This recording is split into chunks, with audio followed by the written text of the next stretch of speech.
Nithyananda Paramashivoham, Paramashivoham.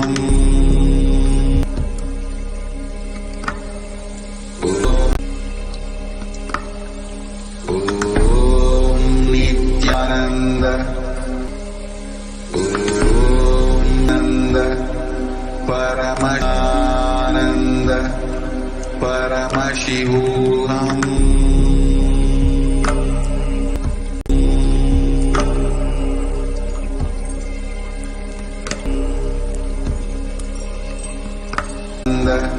A red lotus.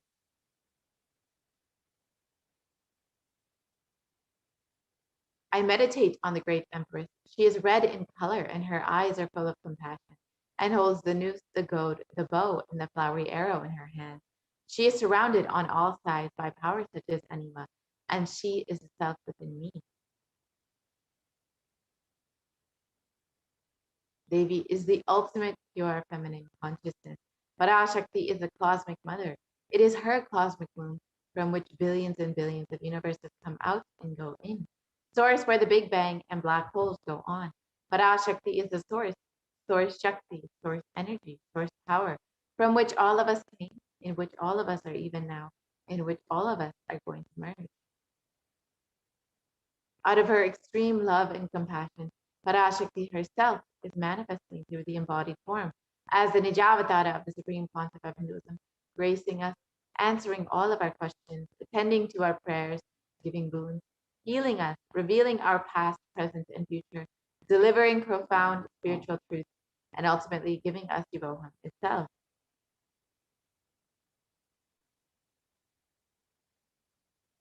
So let us look at Devi Parashakti's words describing herself, raising in Omkara, expressing as a Vedas and Agamas, blossomed as Riyamkara, filled as Parashodasi, living in the 40 triangle, the Kailasa Swamini, who is the Kailasa Sripura Chintamani, Parashodasi, sitting as part of Paramashiva, Parameshwari, who rules the world, Paramashakti, Manoanmani, Meenakshi, as Nithyananda.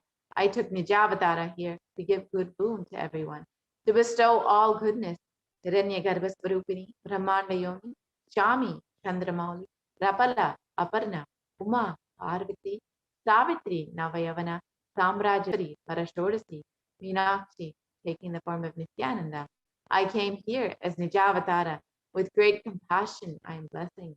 Listen, people, do good to all of you. I took the form of Nithyananda and came down as Nijavatara.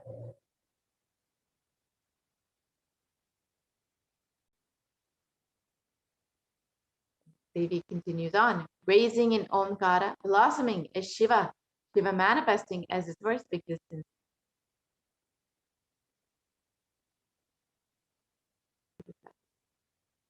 Powers of existence, expression of existence.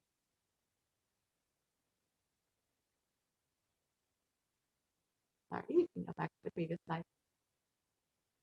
From the oneness of Om, blossoming into two as Prakriti and Purusha, blossoming as three Shaktis, Icha, Kriya, Jnana, growing as the four Vedas, expanding as the five Panchabhutas, beyond the six chakras, filled as the Gotaras of the seven Rishis, expanding as the eight directions, existing as the nine Grahas, blossoming as the 10 Indriyas, being as the 11 Rudras, creating all the world, bringing life to tell and make truth blossom, to do good.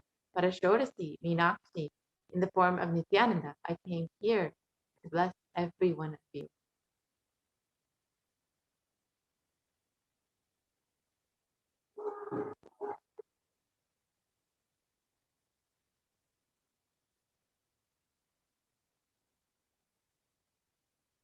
So how can we receive Devi Parashakti?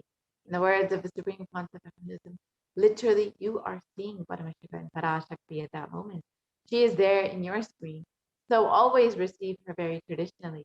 Keep 2 betel leaves, 1 banana, 1 betel nut, and 1 coin in front of the screen. Watch Devi, and this coin is considered the traditional dakshina. In the Hindu tradition, it can be even the lowest value. In India, it can be even 1 paisa. In the US, it can be even 1 cent. I'm not trying to monetize. keep even 1 cent. It is okay. So for 100 days, if you have darshan, it will add up to $1. In India, even 1 paisa is okay. And you can offer that to Devi after the darshan is over. Do namaskar and eat the banana, the betel leaf, and betel nut. Take it as prasadam immediately. Collect those coins and send them to the LA temple. This betel leaf, betel nut may look too small, but in a few days you will see how much it adds to your sentiment that really she is there. You will not take the Devi darshan for granted. Rituals will break your monotonous, unconscious mentality and lifestyle and remind you and raise you to the powerful cognition. It will break your unconscious behavior. So you see how to set up your tambulam with 2 betel leaf, 1 banana, 1 betel nut, and 1 coin. You can put that on a plate and offer that to Devi every time you have darshan. Keep it in front of your screen, and you will see how your relationship with Devi Parashakti grows with this one small gesture. Now, let us enter into the next segment and understand how we can connect, what all Devi Parashakti has revealed for humanity at this time. As all of us know, she's been continuously manifesting just to guide us, bless us, and answer each and every one of our prayers. She has revealed many sacred secrets, including the 8 methods to protect yourself from COVID-19.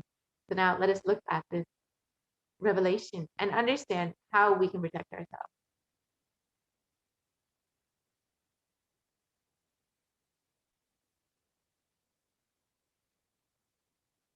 The Guru Padaka Stotram, composed by Adi Shankaracharya. The very first verse describes how the Guru Padakas, these sacred feet of the Guru, are the boat that helps us cross the Ananta Samsara Samudra, the seemingly endless ocean of samsara or suffering.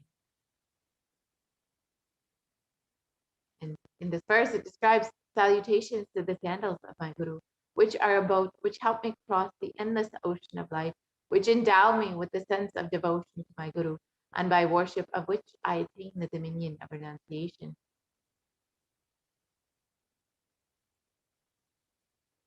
Many of us have been feeling stuck in this same storming and raging ocean, being unable to navigate ourselves and lost in the overwhelming vastness of the suffering that surrounds us during this pralaya, the great deluge. Our loved ones are dying due to the pandemic. Our homes are being destroyed due to natural disasters. Social institutions are crumbling, and the whole of humanity is in a desperate and dire need of hope.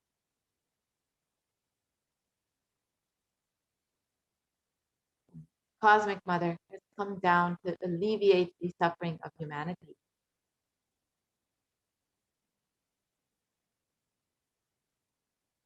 It is at this time that the Supreme Pontiff of Hinduism, the incarnation of the cosmic superconsciousness, out of his love and compassion, having taken the spiritual responsibility for the superconscious breakthrough of the whole of humanity, is manifesting Devi Parashakti, the cosmic mother, and guiding and healing the whole world as literally the boat that sails us through the pralaya, the cosmic deluge.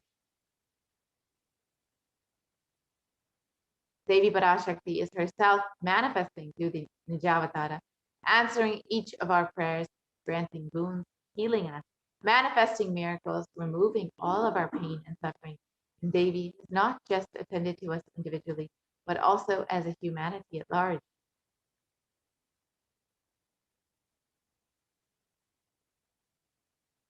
Devi Parashakti has guided the whole of humanity in the form of revelations of profound sacred secrets of Sanatana Hindu Dharma, and by showing us the future regarding global issues, the COVID pandemic, natural disasters such as fires, floods, and more, and even the twisted human conspiracies and underground wars, which have not surfaced to common knowledge as yet. In this segment, we will be elaborating on these statistical, scientific, and scriptural references of these sacred revelations, which have manifested precisely as the same guidance emerged from Devi Parashakti, for us to imbibe deeply and to start following as Devi Parashakti continues to protect us until this storm ends and we are safely harbored at the shores of our consciousness. So let us first understand what Devi Parashakti has revealed as the 8 methods to protect yourself from COVID-19. Let us first listen to Devi's revelation.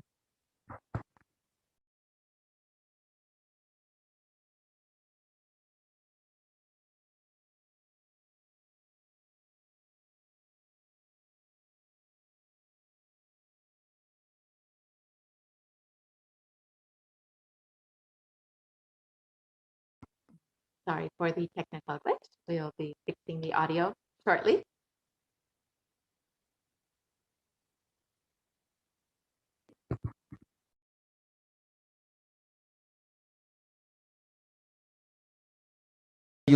தந்திட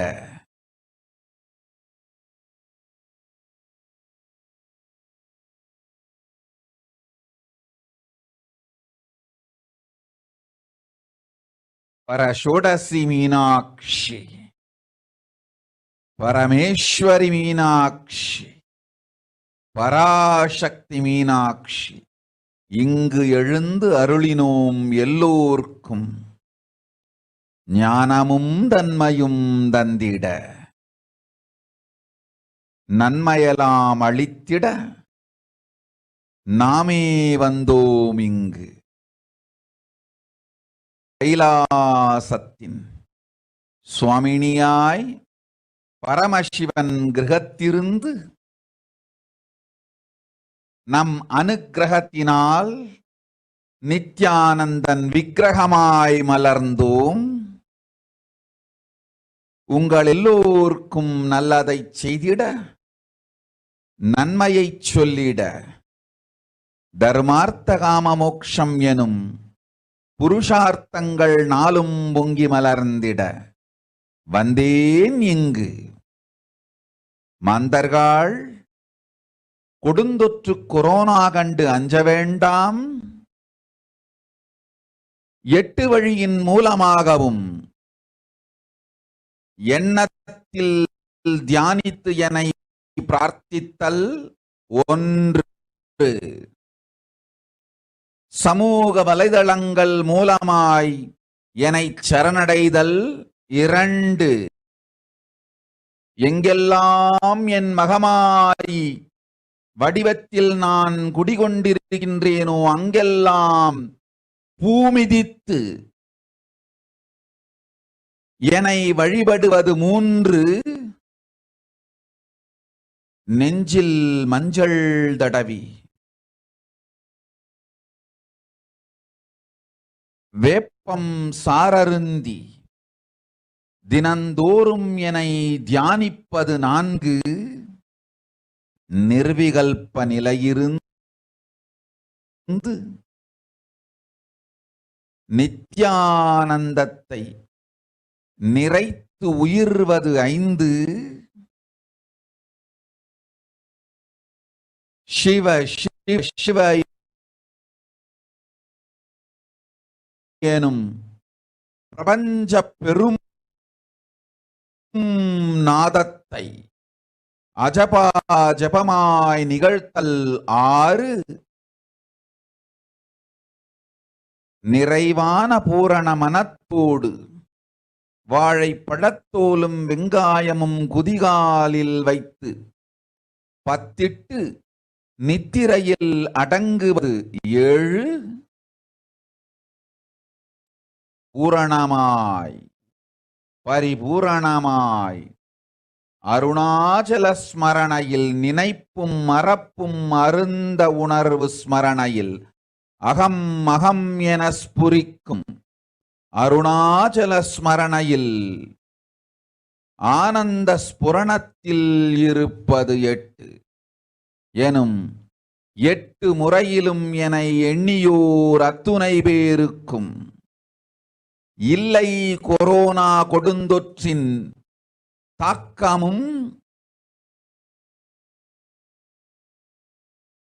corona கொடுந்தொற்றின் பயமும் corona கொடுந்தொற்றின் மயக்கமும் வாழ்வீர்கள் வளத்தொடு நல் ஞானம் யோகத்தொடு நாமே நிம்மோடு நானே நீயாய் நீயே நானாய் நல்வாழ்வு வாழ்வீர்கள். எட்டில் ஒன்று செய்தாலும் கொரோனா உங்களை எட்டவிடாது காப்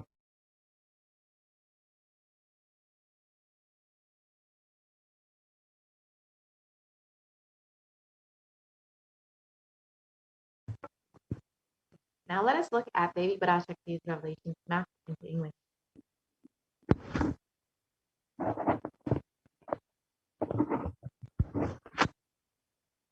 Devi revealed, "O humans, don't be scared of the deadly infection corona.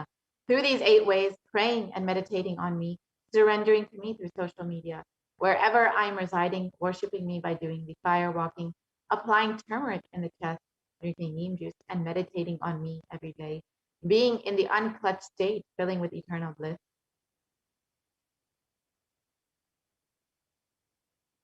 doing the Ajaba of the cosmic sound, Shiva, Shiva, Shiva, with complete mind, applying banana peel and onion in the heels and going to sleep, being in the state beyond any remembrance or forgetting, in the Arunachala Swarana that blossoms as Aham, Aham, in the state of Ananda Swarana. Everyone who thinks on me through these 8 ways, they will not have effects of corona. They don't have fear and delusion of corona. You will live with prosperity, with wisdom and fortune. Me with you, you as me as you. You will live good life, even if you do one of these 8 ways. I will protect you. Corona will not affect you. Don't have fear, O people. Be blissful.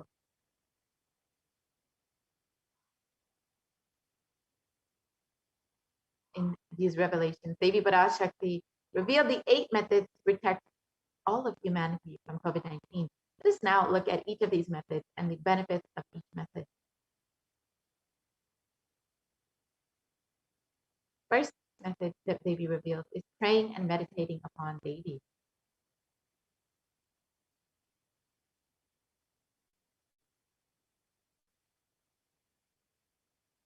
So modern science has studied extensively the benefits of meditation, and here Helpline has published 12 of these science-based benefits. So let us look at this.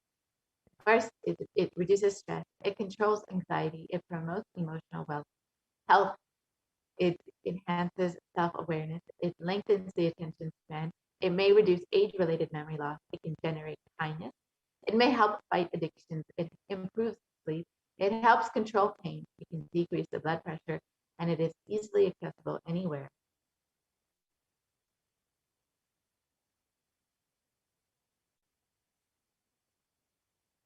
And the US Department of, and another study by the Cambridge University Press reiterates the necessity of meditation during times of crisis such as COVID-19. In Everyday Health published research about how prayer and spirituality protect the emotional health by offering a bigger sense of purpose, by providing social support, by lifting the spirit, by helping you cope with difficulties. And a September 2015 report published in Health Psychology found that when researchers followed 191 people with congestive heart failure for 5 years, they found that those who reported feeling spiritual peace and who also made some healthy lifestyle changes were significantly more likely to live longer than their peers. And people with significantly more with more de- people with major depressive disorder or chronic medical illnesses who report high levels of religiosity, which includes daily religious practices, generally become more optimistic than their peers. This was found in a study published in July 2015 in Depression and Anxiety. So meditation does not just help the mental health, but actually has shown to increase the better outcomes in patients. So now let us understand what the avatar himself has directly demonstrated as the impact of meditation on the brain.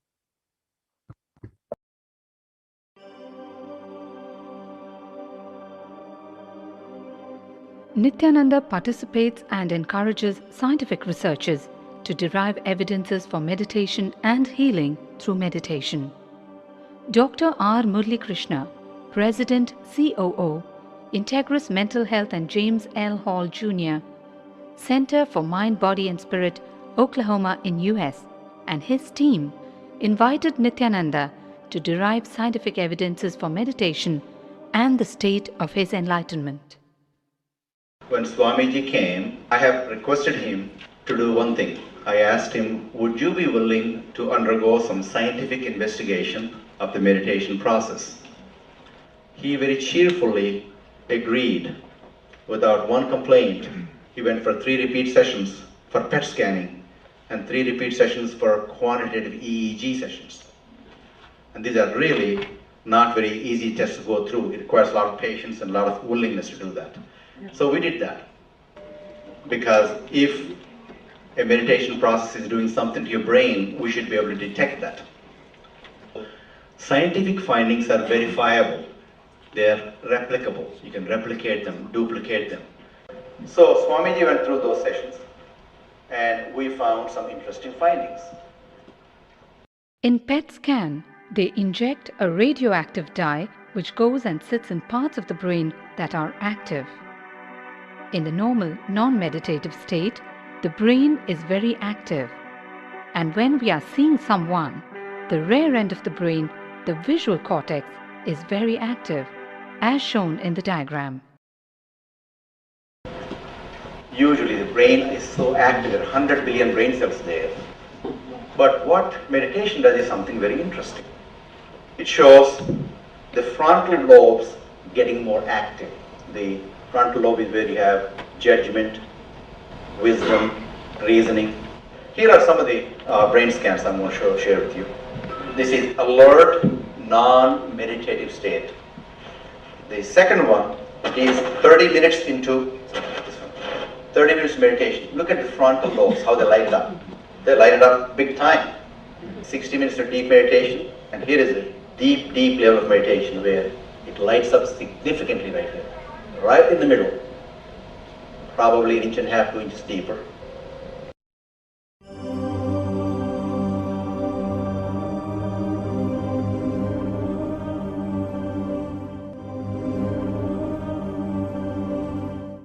What's interesting was, Swami was inside, and that's the last part of that one. See that light right here? So what's interesting was, I've never seen that before in my life. So the other parts I've seen may not be to the extent that Swamiji showed. But this is something interesting. There is something called dopamine, which is a chemical our brain is involved in. Dopamine is produced mostly in this area. And when you have any pleasurable feeling in your body, it is mediated through dopamine. It's a neuroreceptor. It's a chemical that transmits messages of pleasure. It basically evokes pleasure chemicals. You eat the same thing is with visual pleasures you have. Beautiful people, beautiful sceneries, nature, whatever gives you pleasure. It's mediated through dopamine. Everything that human being experiences involves dopamine. But what's interesting is that you and I have the potential to create our own dopamine in a big way. So I named it, for lack of a word in the past, the D spot, which is the dopamine spot. If you can discover your D spot, you got it made in life. The D really stands for divine spot. The D also stands for delight, and the dopamine spot. What's also interesting is that he could, at will, go in and out of those states. Those are some of the findings I want to share with you. There's so much more talk about physiology of mind and brain and the body. It's a fascinating field that this is something that all human beings can relate to, can apply in our own lives. Not only a sophisticated knowledge, but these things have application in daily life for all of us. Nithyananda's system of free healing, known as Nithya Spiritual Healing, has been baffling the medical world, curing diseases from migraine to cancer. Qualified people are also initiated to become healers. The complete report of the research conducted on Nithyananda's neurological system can be found in the book Mystic Phenomena, Scientific Data.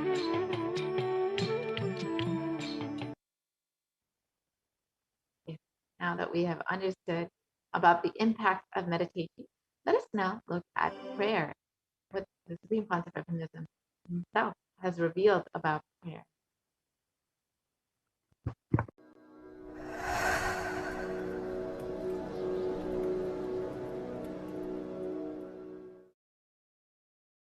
If you are not allowed to do yoga, made to believe early morning sleep is the best thing in your life, you are tortured, you are abused, your divine rights are violated.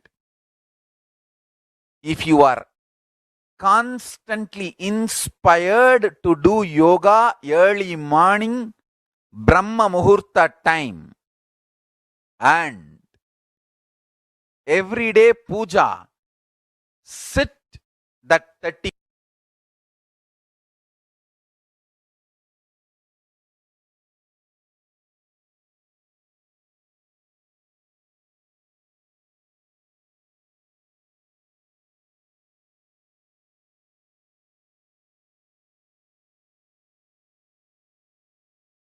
sit that 30-40 minutes and melt down by feeling connection. Understand, nothing can be compared to prayer to bust your stress. I tell you, prayer is the best stress buster. Deep feeling connection and tears rolling in your eyes and melting down. Prayer to Paramashiva. Intense yearning, Vyakulata, talking to Paramashiva, relating to Paramashiva. Nothing can be compared to that to bust your stress. I tell you, every day puja is an ultimate recharging experience. If you do everyday puja,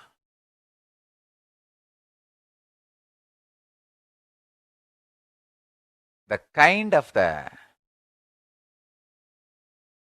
stress-free life you will live, your whole biological clock will be aligned to Kailasa. I tell you, I have seen the people who have the habit of Nitya Puja live long. Not just long, happy.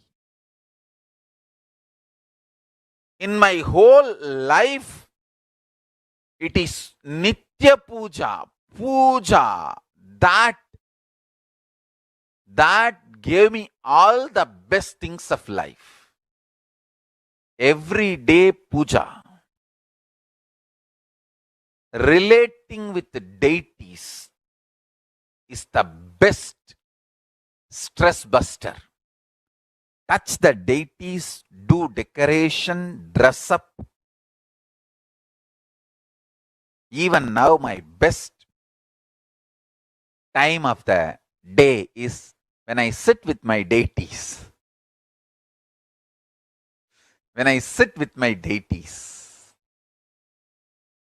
dress up the deities, jewel them, spend time with them, talk to them, intensely pray, deeply connect and pray. Understand? You know the power of Archavatara. God landing in physical deity form. Never underestimate the power of Archavatara. The Archavatara is equivalent to living avatara. What living avatar can do to you, an Archavatara can do. Atma Linga I am giving to all of you is literally living Archavatara. It's a piece of God. Literally.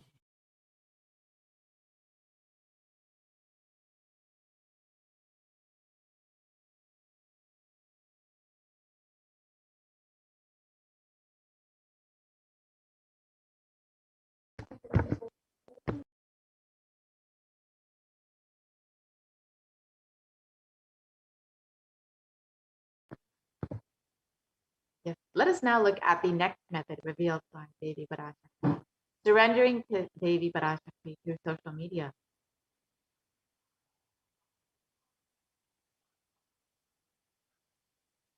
During the Akashic readings, Devi Parashakti gives us the opportunity to connect with her through various social media platforms and attends individually to our prayers and showers us with blessings and boons.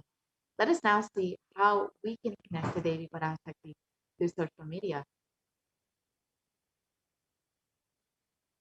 So the first way is to connect via YouTube. So you can join as a member of Kailasa's HDH Nithyananda YouTube channel.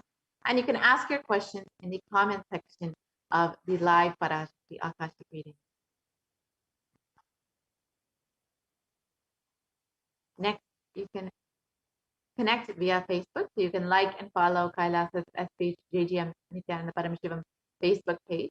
And you can ask your questions in the live comment section of the Parashakti Akashic reading.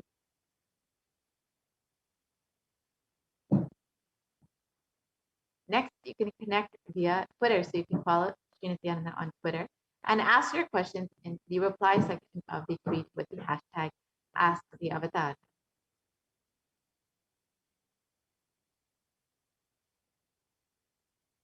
You can also follow Nithyananda on Instagram and ask your questions in the comment section of the photo. And lastly, you can connect via WhatsApp. So you can go to kailasa.org and you'll see the WhatsApp chat box that pops up. You can ask your questions here in the WhatsApp chat. So each of these ways you can connect with Devi Parashakti. Now let us look at Devi Parashakti blessing people and how you too can receive these blessings. காளியின் ஆட்டத்தை ஆனந்தத்தை ஆனந்தத்தொடு ஆடிய ஆட்டத்தை கண்டோர் உயிருக்குளெல்லாம் இறங்கி குண்டலினி உயிர்ப்பிக்கச் செய்து மாய மனத்தின் இருளை அகற்றி மாயம் அழித்து மங்களம் தந்து குரு பக்தியும் சிவ பக்தியும் பரமசிவ பக்தியும் பரமசிவ சக்தியும் அளிக்கின்றேன். மனமாயை விடுத்து குரு பதத்தை பற்றுங்கள். நித்யானந்தமாய் நிஜாவதாரமாய் வந்துதித்த என்னை பற்றி வாழ்வில் எல்லா நலமும் பெற்றிடுங்கள். ஓம் ஓம் ஓம். யாதுமாகி நின்றாய் காளி, ஓம் காளி ஓம் சக்தி, ஓம் காளி ஓம் சக்தி, ஓம் சக்தி ஓம் சக்தி ஓம் சக்தி. ஓம் ஓம் ஓம் ஓம்.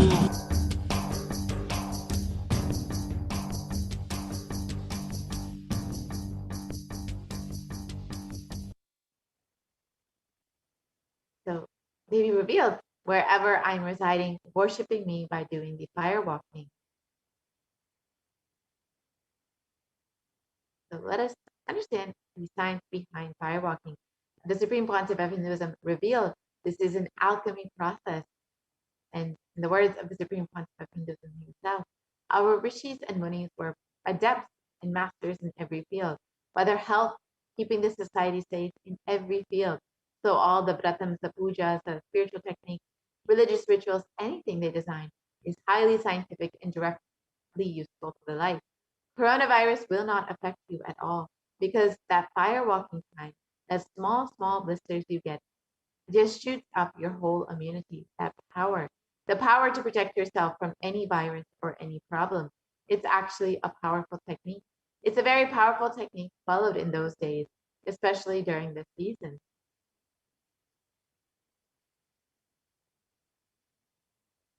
Especially that is done very traditionally, systematically. If you had even small blisters, and even if you did not have any blisters, you are protected already from corona problem. You will not be affected at all. Corona will not work on you. It will not affect you. And don't worry, it is a traditional way of making you immune. Actually, it's a traditional vaccination process. It's 11 feet length, the burning live charcoal on which you are supposed to walk with the traditional powerful music, which activates your lymph system, that mukulam, we call it in the back of the neck. That music will feel like it is hitting the back of your neck, and your whole detox system will be awakened. In that peak altered state of consciousness, you should walk on fire. Not just like that, you will walk. You will first awaken, trigger the detox system, and then walk on fire and the 11 feet fire pit. If you do for one fire walking, you are absolutely protected from corona. Pray to Mahamariam and do the walking. That is it. It is like a traditional, powerful vaccination. Pray to Parashakti Mahamari and do the Pachipatni Vratam. Do this traditional fire walking. You are absolutely protected from coronavirus. No need to panic. Traditional vaccination, traditional, natural, organic. No bad side effect vaccination is the Hindu fire walking. So now let us understand the science behind fire walking as revealed by the Supreme Concept of Hinduism.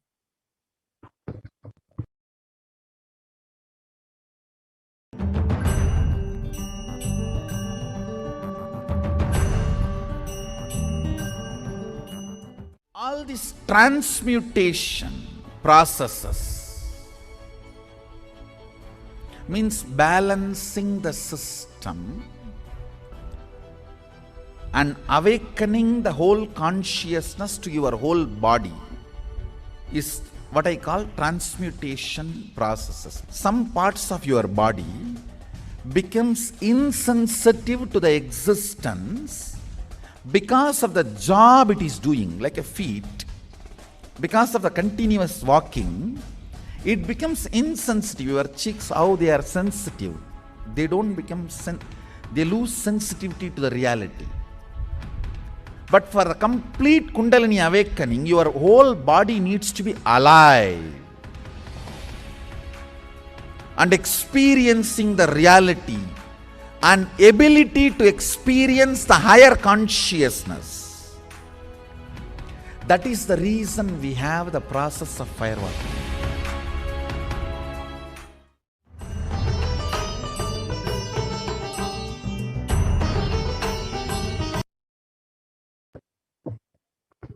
Yes, now let us see the Supreme Concept of Hinduism himself doing the fire walking in Tiruvannamalai, the birthplace of the Avatar himself.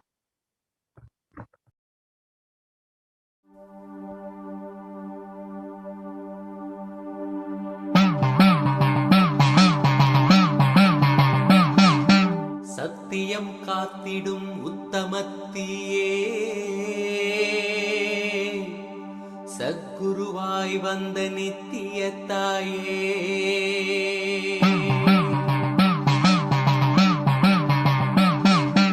வேதங்கள் வணங்கிடும் ஆதியும் நீயே ஜோதிமலையிலே அவதரித்தாயே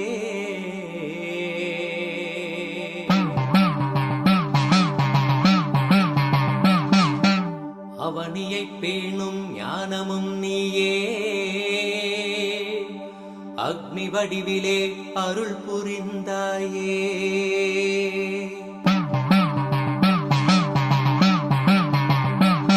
தீனிலே பிறந்தவளே நித்ய ஆனந்தத்தியே நித்யானந்தேஸ்வரி தீனிலே பிறந்தவளே நித்ய ஆனந்தத்தியே நித்யானந்தேஸ்வரி கர்மங்களை கொன்றிட வந்தாய் நித்யானந்த தர்ம மண்ணில் வென்றிட வந்தாய் கர்மங்களை கொன்றிட வந்தாய் நித்யானந்த தர்ம மண்ணில் வென்றிட வந்தாய் தீயினிலே பிறந்தவளே நித்ய ஆனந்தத்தியே நித்யானந்தேஸ்வரி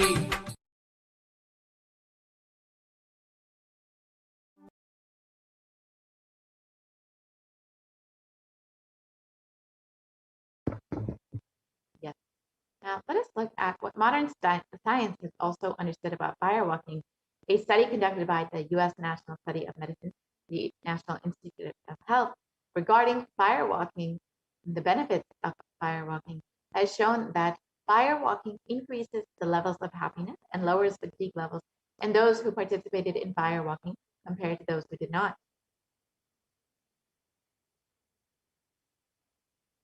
Now let us look at the next method revealed by Devi Parashakti. Applying turmeric on the chest, drinking neem juice, and meditating upon Devi Parashakti every day.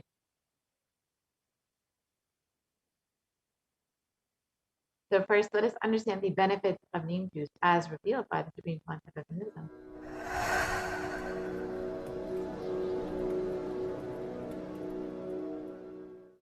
Bididi. It is not, I'm not talking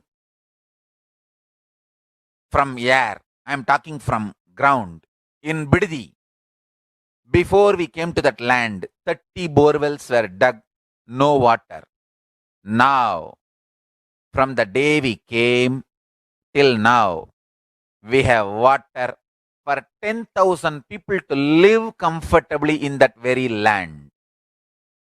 It's only pouring, pouring Karumari's grace wherever we started ashram. Nature completely cooperates because we know biology, whole biology thinks.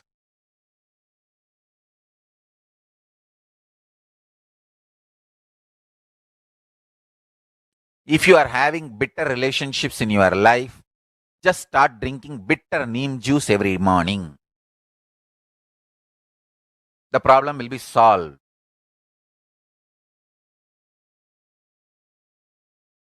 Understand, if you are irritated, even if you don't react, even if you don't talk to people, you release that kind of vibes. Take Haritaki. You will see you release sweet kind of vibes. Take neem juice. You release healing, compassionate vibes. A woman who applies neem powder and takes bath, who applies turmeric powder and takes bath, is equivalent to Karumari Mahamayi.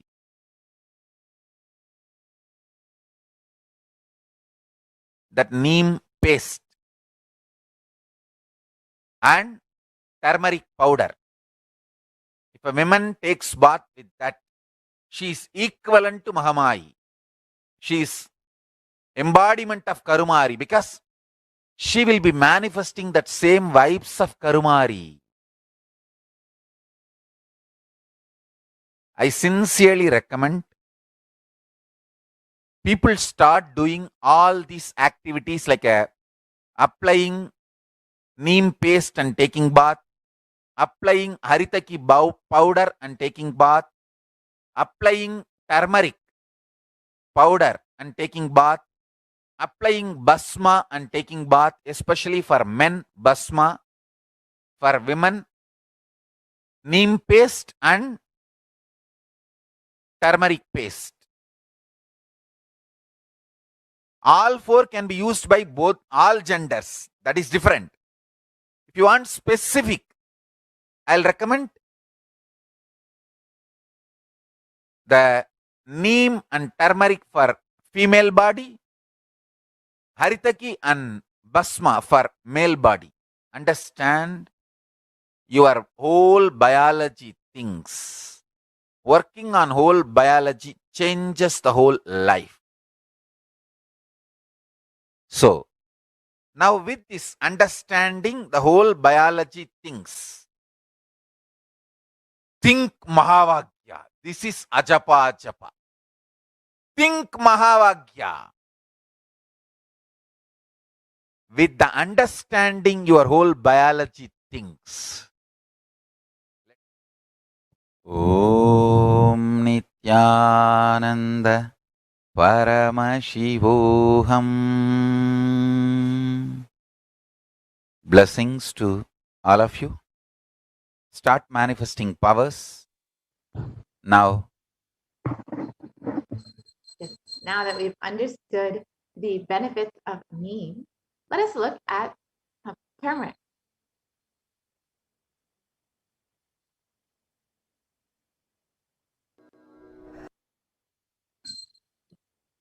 So traditionally, turmeric is of course known for its anti-inflammatory effects, but recently curcumin has also been studied over the last few decades and has been found to be a potent immunomodulator agent that can modulate the activation of various immune cells, including T cells, B cells, macrophages, neutrophils, natural killer cells, and dendritic cells.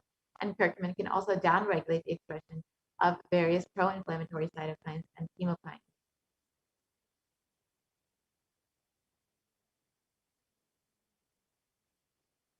And this research carried out by the U.S. National Center for Biotechnology Information found that turmeric modulate the activation of various immune cells as well as enhance the antibody response.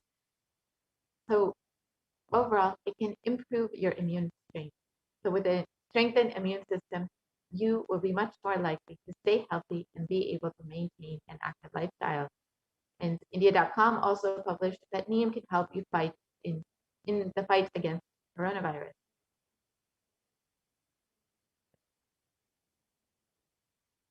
And another report states that turmeric and neem are effective against coronavirus, according to a KGMU study.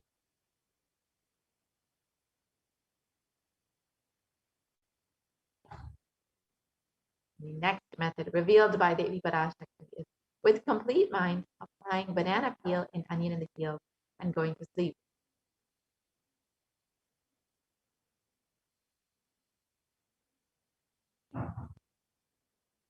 So you can see in the photo how you can do this. You can put a banana peel or onion on your foot and put a sock over it, just like in the photo. And you can go to sleep like that, and your whole body will be completely detoxed in the morning, and you will be completely protected from COVID-19 as revealed by Devi. And Medical Daily has also reported on the detoxifying effects of onion. And it states that onion contains a high amount of sulfur compounds, which not only give onion their recognizable smell, but are also powerful detoxifying agents with more than 100 sulfur-containing compounds, which are what cause the eyes to tear. Onion can help prevent and treat ailments from diabetes to heart disease. And this is why it's very well known in Ayurveda for its medicinal uses. And the Journal of Phytotherapy has published a review on the detoxifying effects of onion, which states that compounds from onion have been reported to have a range of health benefits, which includes anti-carcinogenic properties, antiplatelet activity, antithrombotic activity, anti-asthmatic, and antibiotic effects.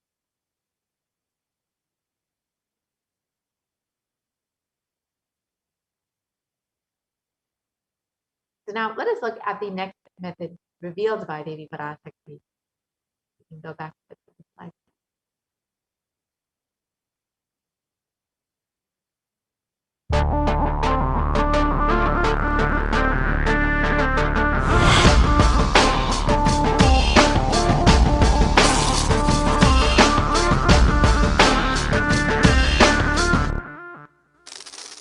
The brain is the organ which controls our whole physical being. Once our brain has been imbalanced, it will then transmit that imbalance throughout the whole body. Thought forms are pure energy that have the ability to influence people and everyday events in life. According to science, our brains generate an electromagnetic field which may be measured by such instruments as an encephalograph. This electromagnetic field is generated by the brain every time we think, and as our mind is never still, we may be compared to perpetual power generators. Fear produces nervous disorders. Anger produces headaches and violence. Confused thoughts produce congestion and ill health. Depression causes cancer, tumors, mental diseases, and lowering of the immune system, causing death through own willpower. Our thoughts generate intricate energy patterns which can be detected by sensitive equipment and seen by clairvoyant individuals. These energy patterns are known as thought forms. Surprisingly, thought forms are shaped by the thoughts themselves. Each of us creates hundreds of thought forms every hour and release them into the environment. Although we cannot see them, the thought forms have as real an existence as any other form of energy. Most people can sense others' thought forms, and a continuous energetic exchange happens between people about which we are usually unaware. This also explains why we sometimes take a sudden liking or dislike to a certain person directly on meeting them. We just catch their vibes. Unclutching is a guide for equanimity and enlightenment. Thoughts are like bubbles in a fish tank. Just as bubbles in a fish tank rise from the bottom, our thoughts also rise in the same manner. When one bubble comes and reaches the surface of the water, the next bubble starts and the third bubble starts. Because the bubbles are rising at high speed, they look like a continuous stream. But our mind is not a continuous stream. There is always a gap between two thoughts. Like the bubbles, we also experience a neutral space between two thoughts. This neutral space between two thoughts is our original state, the pure silence. It is a state of pure consciousness, the state of God. Since the gap or the neutral space between two thoughts is too small, we think all thoughts are connected and form a shaft. But there is always a gap between two thoughts. In the forest of northern India, the hunters trap the birds using a trap. They tie a rope between two trees. The rope is the shaft that we create by connecting two thoughts. In the middle of the rope, they secure a wooden stick. The stick is our mind. The rope is tied at the midpoint of the stick. When a bird comes and sits on the stick, the bird's own weight turns the whole stick upside down. It turns topsy-turvy. The moment it turns upside down and loses its sense of balance, it feels totally shaken and tightens its grip on the stick. It simply holds onto the stick as if its life depends on it. Similarly, we connect thoughts and form a shaft out of it and live in the fear that if we drop our mind, we might be lost. We might lose our identity. Because it is hanging upside down, it thinks, if I unclutch from this stick, I will fall and die. Is similar to the fear that if we start trusting that we are unconnected, unclutched, independent and illogical thoughts, we might be lost. If the bird lets go and relaxes, it may flutter to balance for a moment or two. When it leaves the stick, maybe for a few seconds, it will fall, but then it will adjust itself and start flying. In the same way, we hold on to whatever we think is our identity and security, our education, our mind, our life, our relationships, or our bank balance. Ultimately comes to remove the stick that is our identity. Just like the bird, we don't realize that if we drop our mind, at that moment we can become a Paramahamsa. That very moment we can be liberated.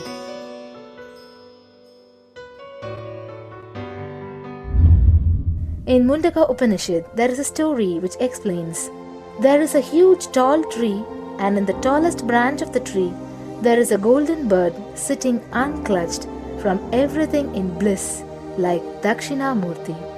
In the lower level branch, there is a small bird which jumps from here and there to various branches eating fruits. When it eats a bitter fruit, it feels bad. Whenever she eats the bitter fruit, she sees the bird which is looking above, silently, like Dakshinamurti, and feels, why I should not be like that bird. But unfortunately, when the same bird, when it eats tasty fruit, it forgets the bird sitting above it. In the same way, she keeps battling between branches, eating bitter and tasty fruits again and again. One day, as a small bird flies up higher, and as it reaches near the golden bird, it realized that he and she are the same. There is no difference between them both and realizes her original state. The small bird realizes that she also can be in the same state of the golden bird and become a Paramahamsa. This moment, trust yourself. Don't bother about losing your identity. Just trust yourself and let go of your identity. You will immediately become a Paramahamsa and be liberated. All you need to do is to trust that you're unclutched. Dropping the conclusions you can't be transformed is unclutching.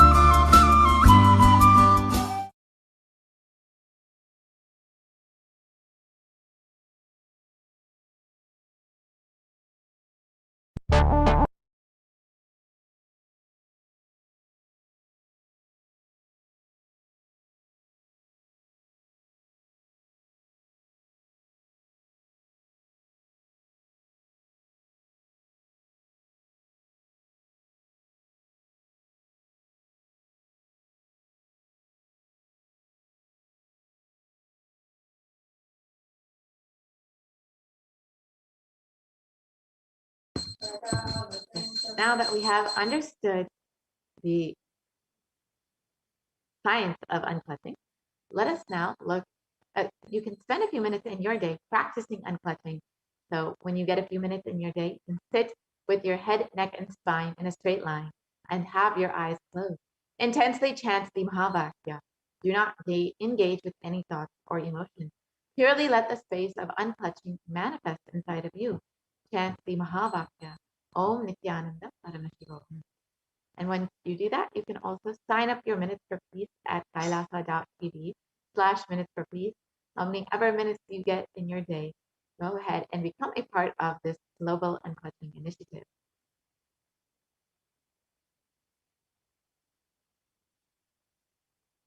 Now let us look at the next method revealed by Devi Parashakti, doing the Ajba Ajba of the cosmic sound Shiva, Shiva, Shiva.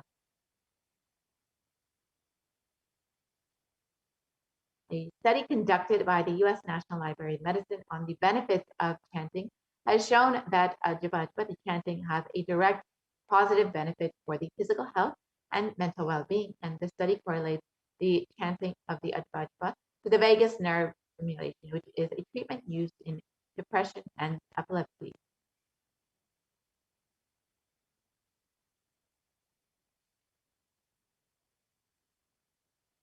And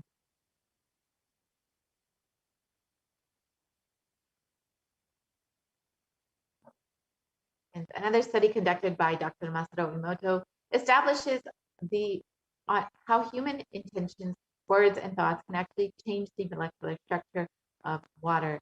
In this research, it shows that when water is exposed to positive sound vibrations, molecular formation in the water changes to a very pleasant formation, compared to when water is exposed to negative sound vibrations, it becomes distorted, disfigured, or disintegrated.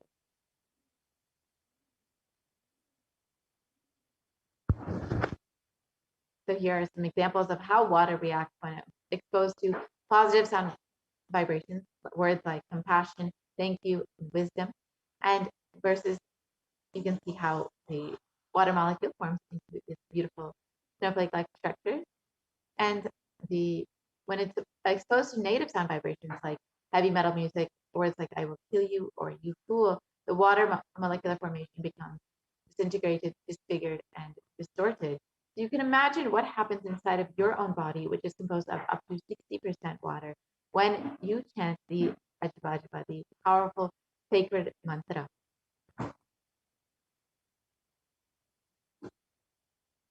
So you can, when you take some time in your day to either do the Ajba or the unclutching, you can become a part of the global unclutching initiative and sign up your Minutes for Peace at kailasa.tv/Minutes for Peace.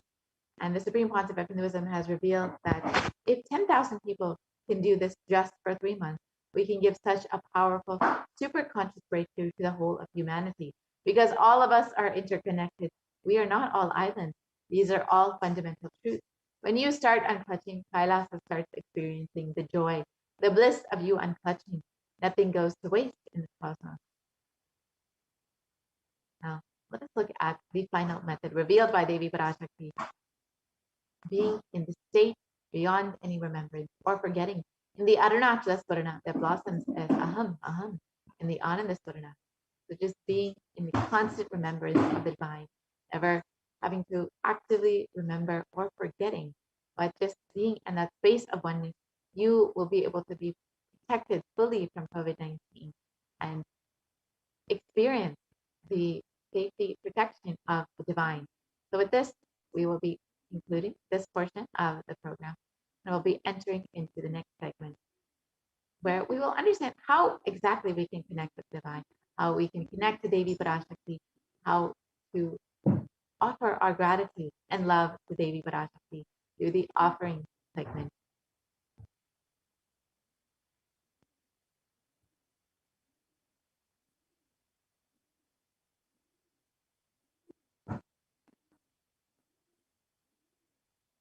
And most recently, Devi Parashakti revealed that when you have the intention to make an offering, it is only by the divine grace that you are even having this intention. It is only when Devi, when Swamiji have decided to shower upon you that you are even having this intention. When you're having the intention to make an offering to Devi, to Swamiji, you should celebrate that intention because the divine Swamiji are ready to manifest through you. So now let us enter into this offering segment.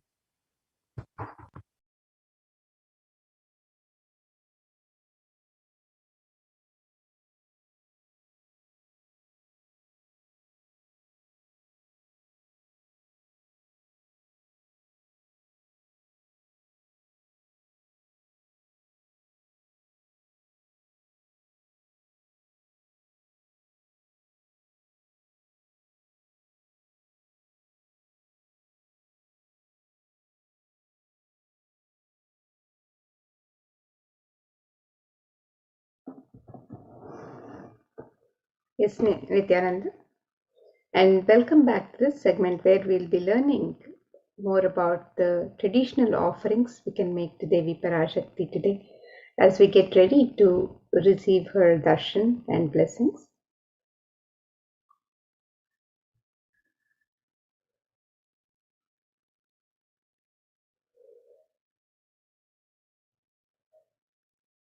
And in the Vedic tradition, making an offering to the divine as we get ready to receive the darshan or blessings of the divine at the temple or when we visit a guru.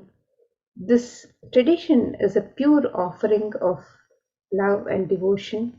It is the expression of the sacred sentiments of the devotee. And when the divine accepts what one offers, the offering becomes complete.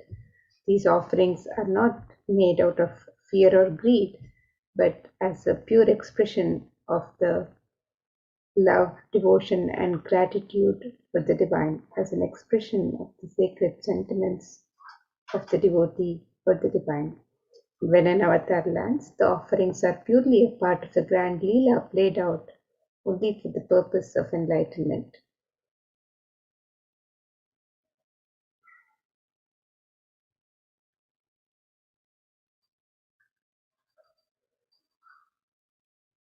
So now, as we get ready to receive Devi Parashakti with the traditional offerings and prepare to receive the darshan, let us look at this Dhyana Shloka which describes the beauty and splendor of Devi Parashakti.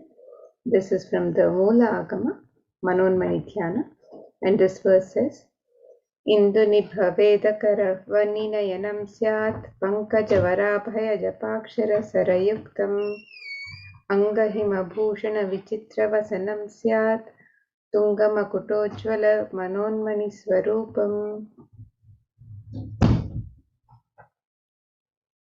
The translation of this verse, it says, moon-like face holding the Veda books on hand, fire and eyes with lotus flower gracing and blessing hands, and one hand with japamala, beautifully decorated with jeweled ornaments and wonderful clothes and shining crown. Her name is Manonmani. And another verse from the Dhyana Shloka on Devi Parashakti. This verse describes ध्यायेत् देवीं त्रिनेत्रां शशिनिभवदनां वेदहस्तां दधानां सव्ये पद्मां वरदमपरे चाभयं चाक्षमालां दिव्यैराभरणैर्विभूषिततनुं ब्रह्मादिभिः पूजितां देवीमेव मनोर्थदात्रीं शुभाम्. The translation of this verse, it says, I meditate on Devi with 3 eyes, glowing like a moon and holding the Veda, lotus, and gracing with blessing and gracing hands. She is wearing beautiful ornaments. She is worshipped by Brahma and other many gods, and showers auspicious boons for all actions every day.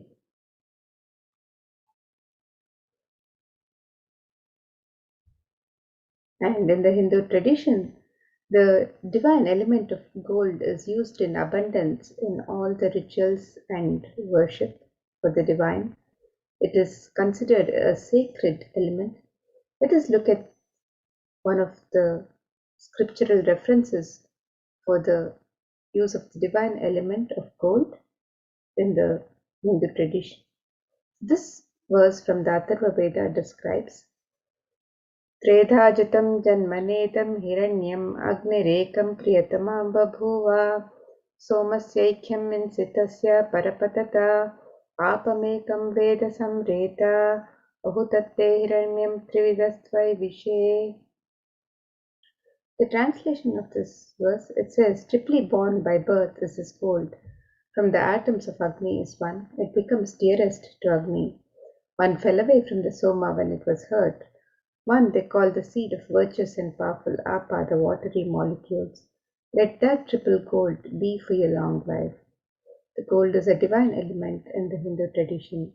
It purifies anything that it touches. It is an element of great spiritual significance and spiritual power of healing and enlightenment.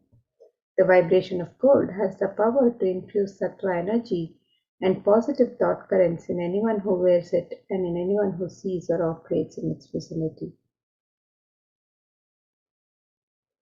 Gold is present in all the Hindu scriptures, the Agamas, the Vedas, the Shrutis, Smritis, Itihasas, Puranas. In all the scriptures, it is abundantly displayed that gold is the most auspicious and purest metal which purifies our being. In the Hindu civilization, everything was built in gold, exchanged in gold. Ritual feasts were offered in gold bricks. When one was to be saved from life-threatening illnesses, gold was offered as a ritual fee. Gold was in abundance and used for weighing equivalent amounts of commodities, including cows. Kingdoms were built with huge doors of gold. The streets would have huge columns and huge archways made of gold. Horses and cows were dressed in gold. Hindu civilization thrived on the banks of rivers of gold.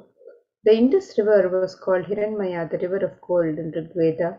The river Saraswati was called Hiranyavartini in Atharva Veda. Gold is the supreme element for offering gifts to the ones we love and revere. Temples are constructed and paved in gold. Deities are made in gold and decked and adorned in gold because it preserves the enlightenment energy for thousands of years and it lasts forever.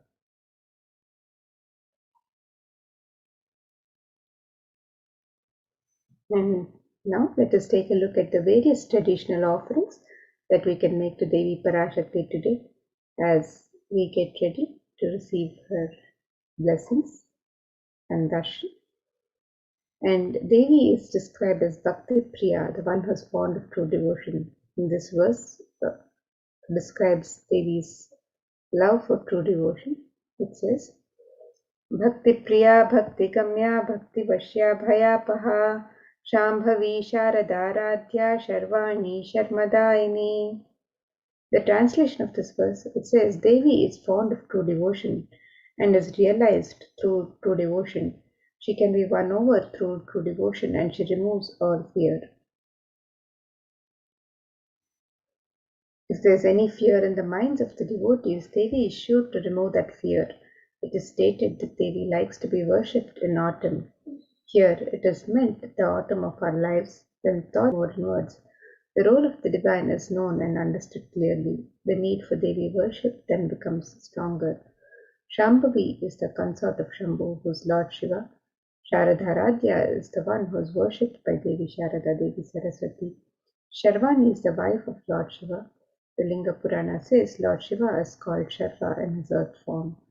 Sharmadayini is Devi who bestows happiness on devotees, and you can offer your gratitude and devotion to Devi Parashakti by offering your kanika, your token of gratitude in the e-hundi, and you're blessed with all the auspiciousness and blessings of Devi Parashakti.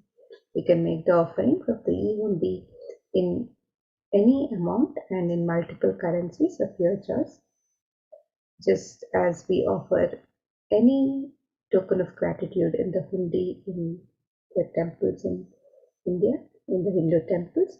You can make the e-hundi offering in any amount and in multiple currencies on the website www.kailasamailer.com/sevas.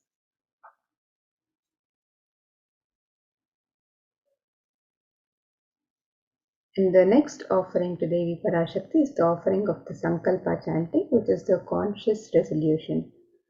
And this verse from Devi Mahatmya, chapter 12, verse 34, describes Sayaitan mohyate vishwam shaiva vishwam prasuyate saya chittaja vijanam tushta rudhim prayaschati. The translation of this verse, it says the goddess enchants this universe and she herself gives birth to this universe. That goddess, being prayed without interest in anything, gives that knowledge that leads to salvation and gives wealth in the materialistic sense. And you can make this offering of the Sankalpa chanting, the conscious resolution to Devi Parashakti, and be blessed with all the fruition of all the desires and wishes that you're yearning for. And you can register for this seva on the website www.kailasamailer.com/sevas.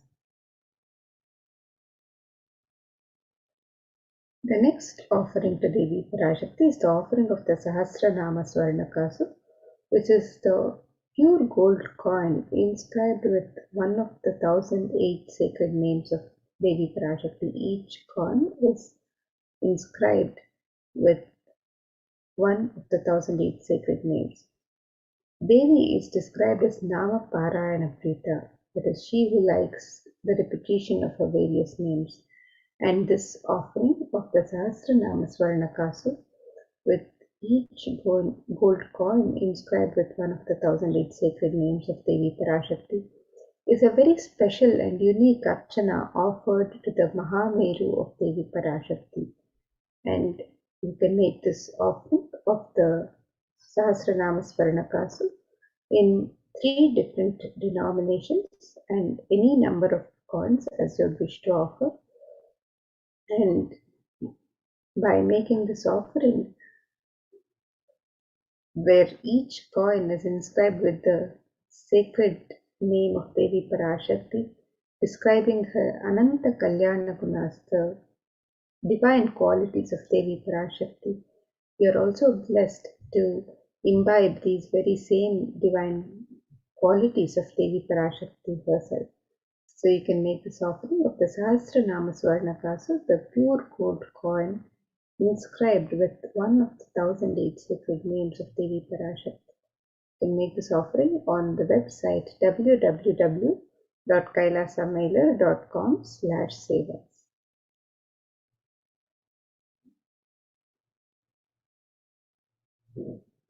And the next offering to Devi Parashakti is the offering of the Mukta Anguti, the gold finger ring embedded with pearl. And Devi is described as the one who is adorned with garlands of pearls and gems. Let us look at this verse which describes Devi's beauty adorned with pearls and jewels. This verse says, Muktahara lasat kirita ruchiram purnendu vaktra prabham Shinjannu kinkini manidharam padma prabha bhasuram Sarvabhita palapradham girisutam vani rama sevitam मीनाक्षीं प्रणतोऽस्मि सन्ततमहं कारुण्यवारां निधिम्. The translation of this verse, it says, I bow to the goddess Meenakshi, whose crown has garlands of pearls and the face shining like a full moon, who wears anklets that are studded with gemstones and has small belts, who is shining like the splendor of the lotus, who grants all the wishes, the daughter of the mountain, who is worshipped by goddesses Vani and Rama. I remain ever bowing to the goddess Meenakshi, the ocean of compassion. And we can make this offering of the gold finger ring embedded with pearl and receive the blessings to be showered by the pure love and compassion of Devi Parashakti in all of your business endeavors. You can make this offering of the Mukta Anguti, the gold finger ring embedded with pearl, on the website www.kailasamailer.com/sevas.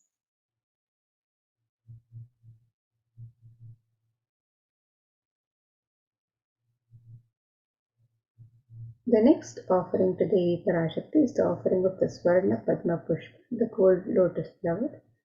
And the lotus is a sacred flower used in the worship of the divine and the tradition. And various scriptures describe the significance of the lotus flower. So let us look at this one verse from the Kamikagama, which describes one of the many significance of the lotus. This verse describes अष्टविद्येश्वरोपेत कुम्भावरणसंयुतं सर्वे ससूत्रवस्त्राद्य हेमपङ्कजभूषिताः सपिधनः सकुरच्चश्च पक्वबिल्वफलप्रभा स्नपनध्याय संसिद्धा प्रमाणेन समन्विताः. The translation of this verse says, all the kalashas should be wound around with suitable thread and covered with a new cloth. They should be adorned with the lotus flower made of gold.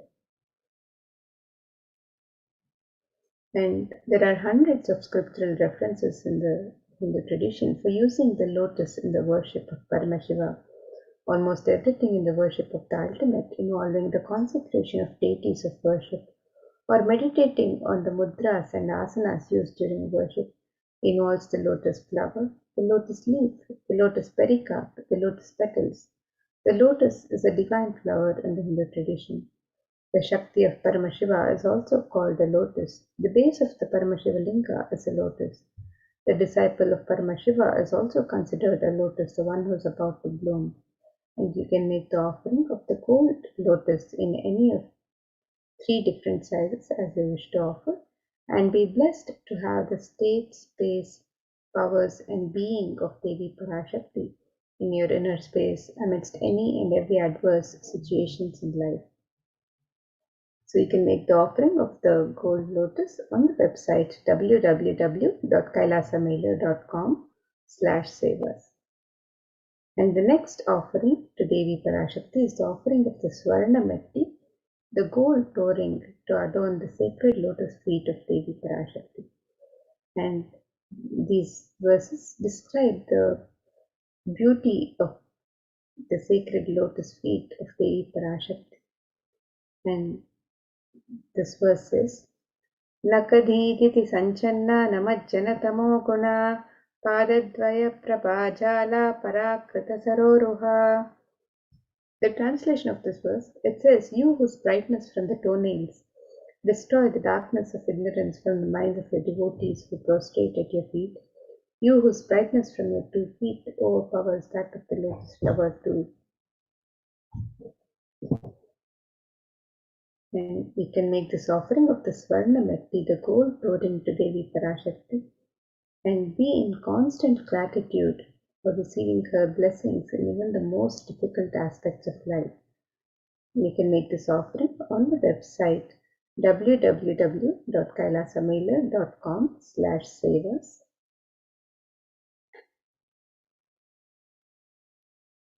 The next offering is the offering of the Swarna Mangtika, the gold hairline jewelry. And Devi is described as Sudhasharabhivarshini, she who makes the nectar flow in all the nerves from the Sahasrara Chakra, she who gives the very present experience of the ultimate. And the Swarnamangtika represents the nectar overflowing from the Sahasrara Chakra, which is fully opened with the sacred sentiment of gratitude. So you can make this offering of the Swarnamangtika on the website and receive the blessings of achieving the blissful state of overflowing gratitude and the space of complete completion. You can make this offering on the website www.kailasamela.com/savas, and all the other traditional offerings, any of the traditional ornaments and savas, can make the offering on the website www.kailasamela.com/savas. The next offering to Devi Parashakti is the offering of the Pratyaksha Pada Puja. And these verses from Saundarya Lahari describe the splendor of Devi's toenails dispel the darkness of ignorance in the devotees prostrating at her feet, and her feet defeat the lotus in beauty. It states that the toenails which have been sharpened by constantly being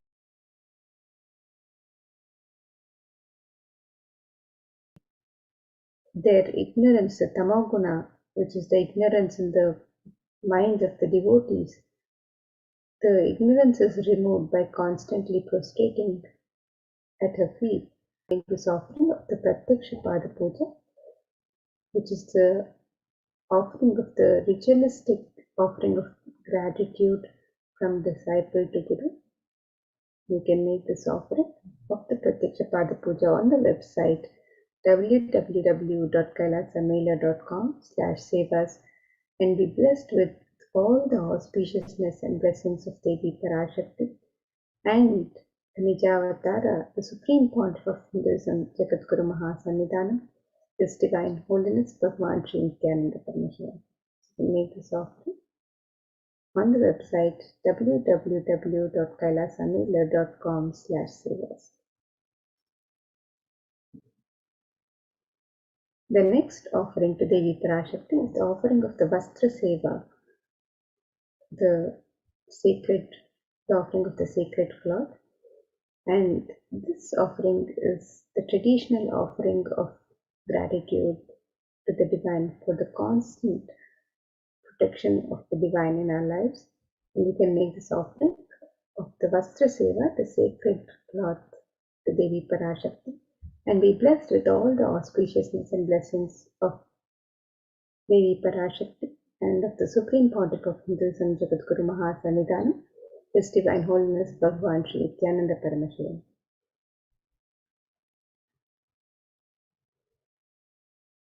So here is a summary of the various offerings that can be offered to Devi Parashakti. The evenly offerings can be offered in any amount and in multiple currencies. The Sankalpa chanting, the conscious resolution can be offered on the website www.kailasamela.com/savas. The Devi Sahasranama Swarnakasa is the offering of the pure gold coin inscribed with one of the 1008 sacred names of Devi Parashakti. Each coin is inscribed with a sacred name from the 1008 sacred names of Devi Parashakti. And this offering can be made in 3 different denominations and any number of coins as you wish to offer. You can make the offering of the Mukta Anguti, which is the gold finger ring embedded with pearl. This can be offered in 3 different sizes. The Swarna Padma Pushpa, the gold lotus flower, can be offered in 3 different sizes. The Swarna Metti, the gold toe ring trod on the sacred lotus feet of Devi Parashakti. You can make this offering on the website www.kailasamela.com/savas. The Swarna Mangtika, which represents the nectar overflowing Sahasrara Chakra, can make this offering on the website www.kailasamela.com/savas. And you can also make the offering of the Pratyaksha Pada Puja, which is the ritualistic offering of gratitude, the traditional offering of gratitude from disciple to guru. We can make this offering on the website www.kailasamela.com/sevas, and we can also make the offering of the Vastra Seva, the sacred cloth offering to Devi Parashakti. And all of these offerings are being made available for you to register and offer to Devi Parashakti as your traditional offering of gratitude, your expression of the sacred sentiments as you get ready to receive the darshan of Devi Parashakti. All of these offerings can be made on the website www.kailasamela.com/sevas. And let us now take a look at the website where all of these offerings can be offered to Devi Parashakti. So here we have the website www.kailasamela.com/sevas, and if you of the traditional ornaments or the e-hundi offerings, you can click on the links on step 2 to make these offerings. And if you would like to make an intention today to make an offering, if you're not ready to make the offering yet, but you would like to make an intention to make an offering and receive the blessings of Devi Parashakti to manifest your intention into reality, you can make an intention on the form on step 1. And if you're ready to, if you've made your traditional offerings and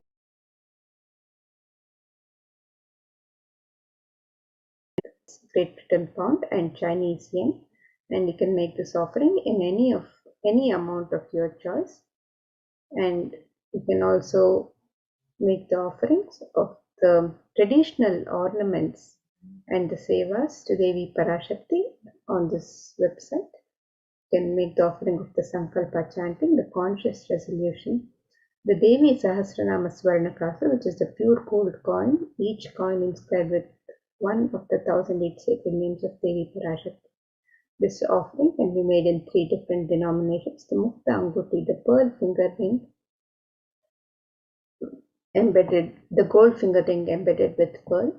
This offering can be made in 3 different sizes. The Swarna Padma Pushpa, the gold lotus flower, can be offered in 3 different sizes. The Swarna Metti, the gold toe ring adorning the sacred lotus feet of Devi Parashakti. This offering can be made on the website. The Swarna Mangtika, the gold hairline jewelry representing the overflowing nectar of gratitude from the Sahasrara Chakra. You can make this offering on the website. The Pratyaksha Pada Puja and the Vastra Seva, the traditional offerings of Seva to Devi Parashakti, you can make these offerings also on the website. And any other traditional offerings of ornaments or Sevas that you would like to offer to Devi Parashakti as you get ready to receive her darshan, as you welcome Devi Parashakti in your life and in your inner space, as you celebrate Devi Parashakti's happening. We can make all of these traditional offerings on the website www.kailasamela.com/sevas.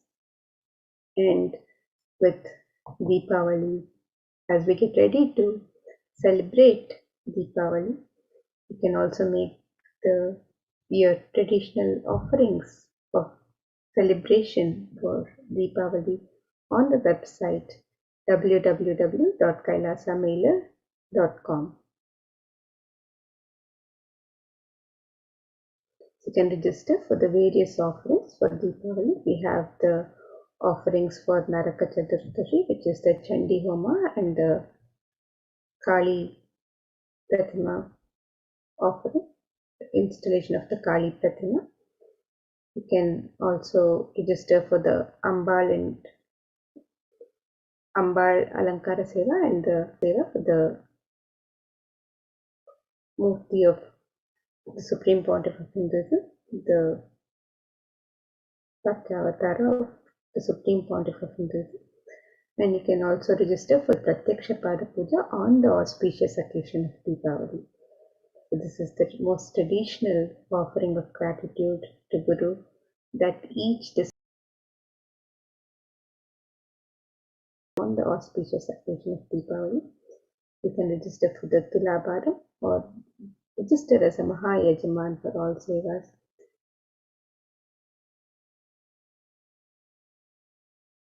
Also coming up.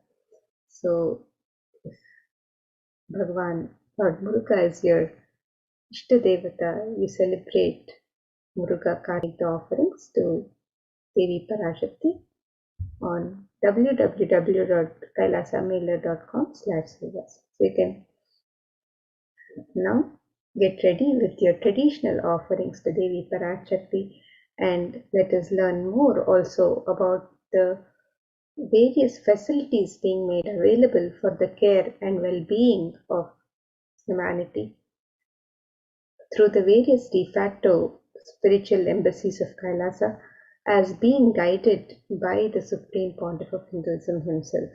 So let us now learn more about these various facilities, the various contributions of Kailasas to the care and well-being of humanity.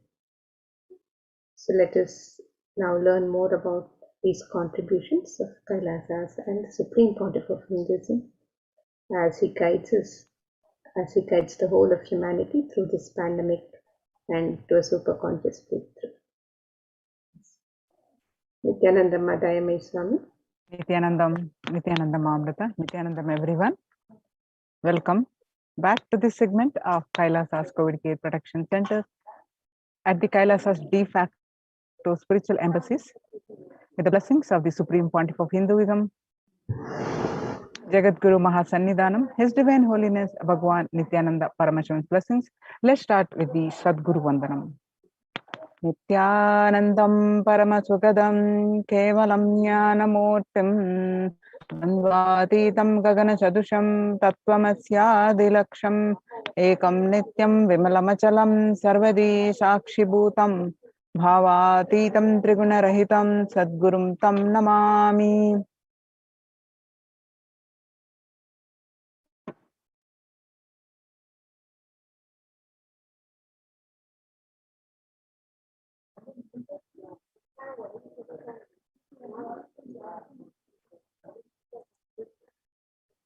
So what we learn from this segment today concerning statistics on mental health and global peace across the world due to the COVID-19 pandemic.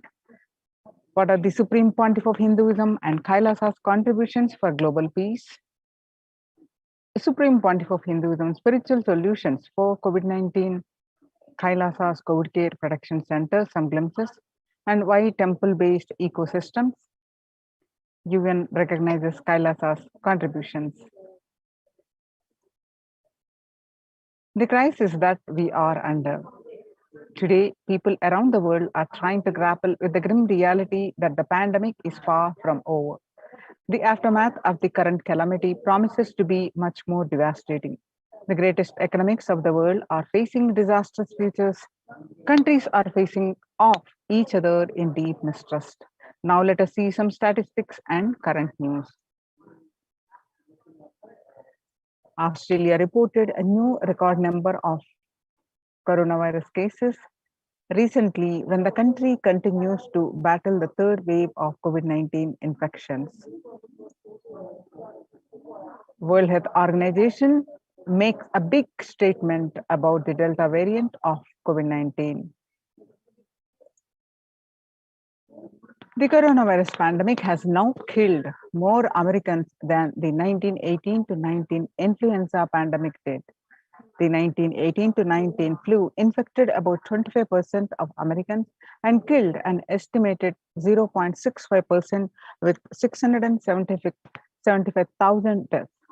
And COVID-19 has infected more than 12% of Americans and killed about 0.2% with 676,000 deaths.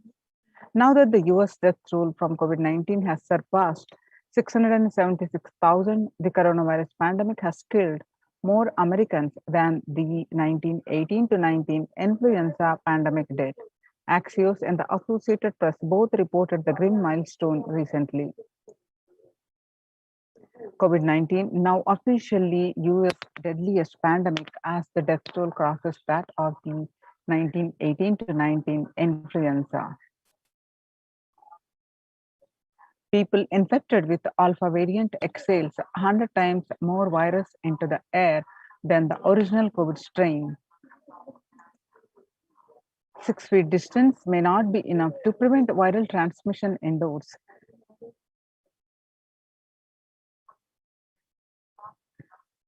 COVID-19 Delta variant, still most concerned health organizations experts. The COVID-19 pandemic is nowhere under control in the United States, says the Chief Medical Advisor, Mr. Anthony Fauci. He said, right now, we are still in pandemic mode because we have 150,000 new infections a day. That's not even modestly in good control. In an interview with Axios, the US has reported 40 million cases of COVID-19 since the outbreak of the virus, with over 4 million infections adding up in the past few weeks. The increase in the COVID cases comes as the US administration earlier this month announced that it is planning to provide the booster shots of the vaccine as the Delta variant has become dominant in the nation and is wreaking havoc. The surge in the Delta variant is driven by the low vaccination coverage in many communities across the US, according to the US Center for Disease Control and Prevention. In a country of our size, you can't be hanging around and having 100,000 infections a day. You've got to get well below 10,000 before you start feeling comfortable, Mr. Fauci said. The World Economic Forum, COVID-19 made the world less peaceful with the increase in violent incidences and fatalities.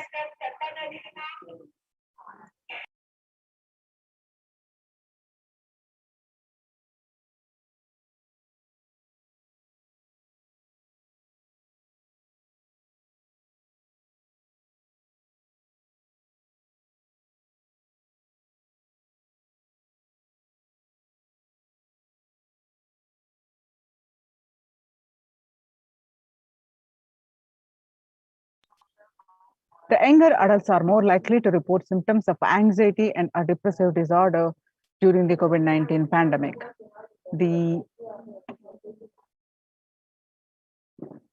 average share of adults reporting symptoms of anxiety and or depressive disorder, what it was before the pandemic, an assessment period was 11% and from January to June 2019, and in just 1 month of beginning of this year, it rose up to 41.1%.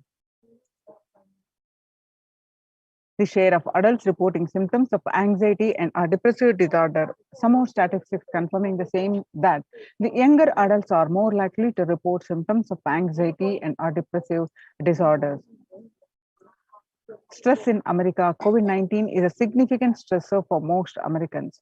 Nearly 8 in 10, which is 78%, say the coronavirus pandemic is a significant source of stress in their lives. Nearly 7 in 10, which is 67%, say they have experienced increased stress over the course of the pandemic. COVID-19 could exacerbate doctors' existing mental health burden. Of the health workers who treated patients during the China's COVID-19 outbreak, 50% showed signs of depression and 45% showed signs of anxiety. Self-reported mental health among pregnant women and new mothers. Depression before the COVID-19 pandemic was 15%. Now, during the pandemic, it rose up to 40.7%. And anxiety was 29%. Now it rose up to 72%. Living under stay-at-home orders, 8 in 10 students are struggling with focus on school or work and avoiding distractions. And 55% of all students do not know where to go for help for their mental health. Nearly 82% of the women surveyed said their lives have been negatively disrupted by the pandemic. Nearly 70% of the women who have experienced these disruptions are concerned their career growth may be limited as a result. The global economic outlook during the COVID-19 pandemic, a changed world. The pandemic is expected to plunge most countries into recession in 2020, with per capita income contracting in the largest fraction of countries globally since 1870. The International Labour Organization, COVID-19 is a threat to peace building. The COVID-19 crisis has worsened already fragile situations. The ILO is more aware than ever of its responsibility to promote peace and resilience in the time of this global pandemic. In India, the Mumbai mayor says the third wave is already here. And the city mayor has said that the third wave of COVID is already upon Mumbai. Pointing to a sudden spike in cases, the third wave of COVID-19 is not coming, it's already here, said the Kishori Padnekar, adding that an announcement regarding the matter had already been made in Nagpur. Breakthrough infections found in 25% of the health staff. A little over 25% of healthcare workers were infected with coronavirus despite getting fully vaccinated. A recent study has revealed, giving an insight on the breakthrough infections due to the Delta variant. This study, jointly conducted by the Institute of Genomics and Integrative Biology, Maximum Hospitals in Delhi NCR, found that the vaccination breakthroughs were far more common during the Delta outbreak in Delhi than previously reported.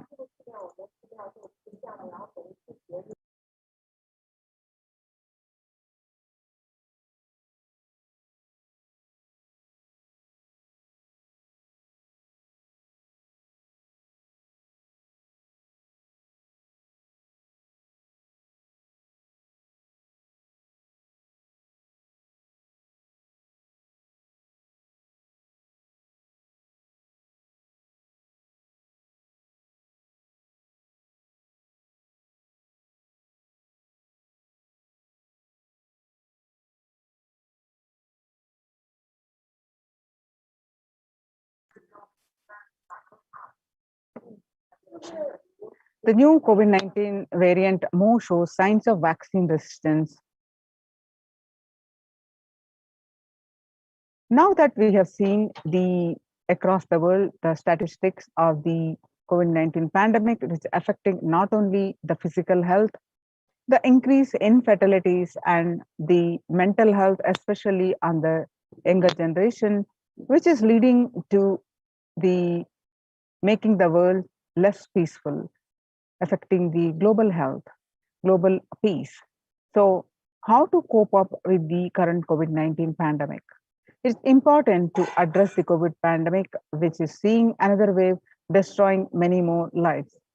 And the global COVID virus pandemic has left the whole world desperately looking for answers. Life as it had been experienced even back in February 2020, which is no longer recognizable, and drastic change is the order of the day, which people having to redefine their world with new paradigms of economy, society, faith, religion, and health. Blessed are those who have had the greatest fortune to be with the incarnation of Paramashiva, the Supreme Pontiff of Hinduism, in their lives to carry them through this crisis.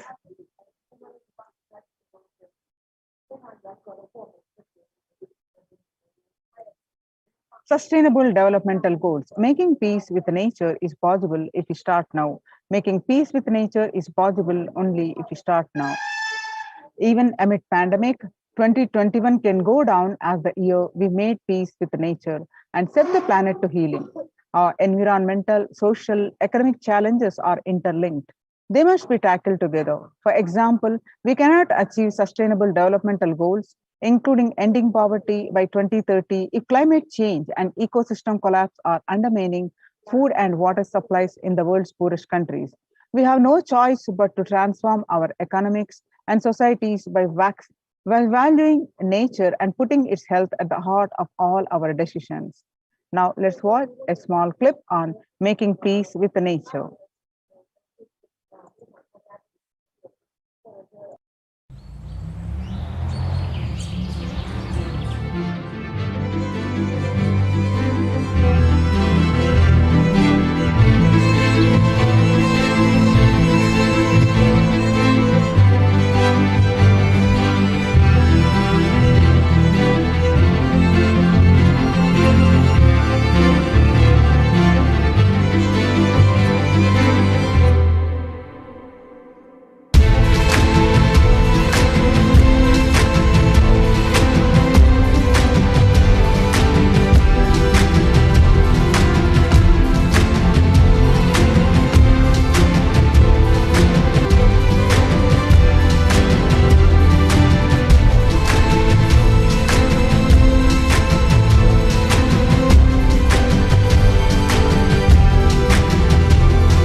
The World Health Organization Health and Peace Initiative. Health and peace are interrelated. In the words of the Director General of World Health Organization, Dr. Tedros, there cannot be health without peace and there cannot be peace without health. United States Institute of Peace. Amid COVID, we need enhanced international coordination to build peace. Tackling the pandemic and building resilience in fragile states require concerted international action at global, national, and global levels. As the humanitarian and economic toll of the COVID-19 pandemic continues to grow, so does the risk that this crisis will fuel new conflicts around the world while stemming prospects for resolving ongoing ones. Stronger health systems and universal health coverage must be a priority. Remarks to the General Assembly special session in response to the COVID-19 pandemic. For the first time since 1945, the entire world is confronted by a common threat, regardless of nationality, ethnicity, or faith. A new social contract between people, governments, and private sector, civil society, and more can tackle the roots of inequality with fair taxation on income and wealth, universal benefits, and opportunities for all.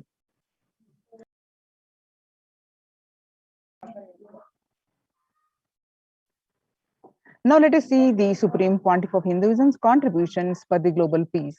The Vedic civilization beautifully says that Yastu sarvani bhutani atmani ivana pushyati sarva bhuteshu chatmanam tadona vigagupshate. Isha Upanishad, the global peace is the byproduct of the individual bliss.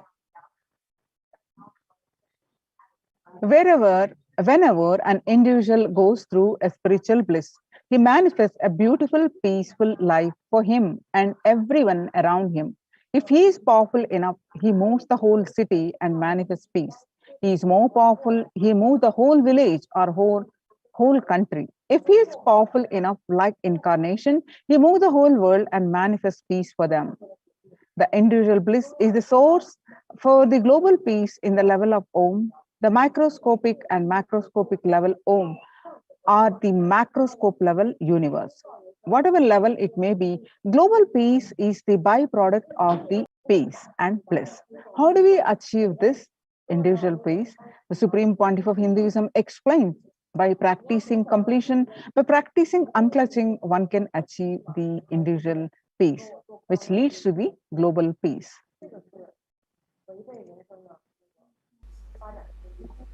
The consciousness you are carrying, I welcome all of you with my love and respects.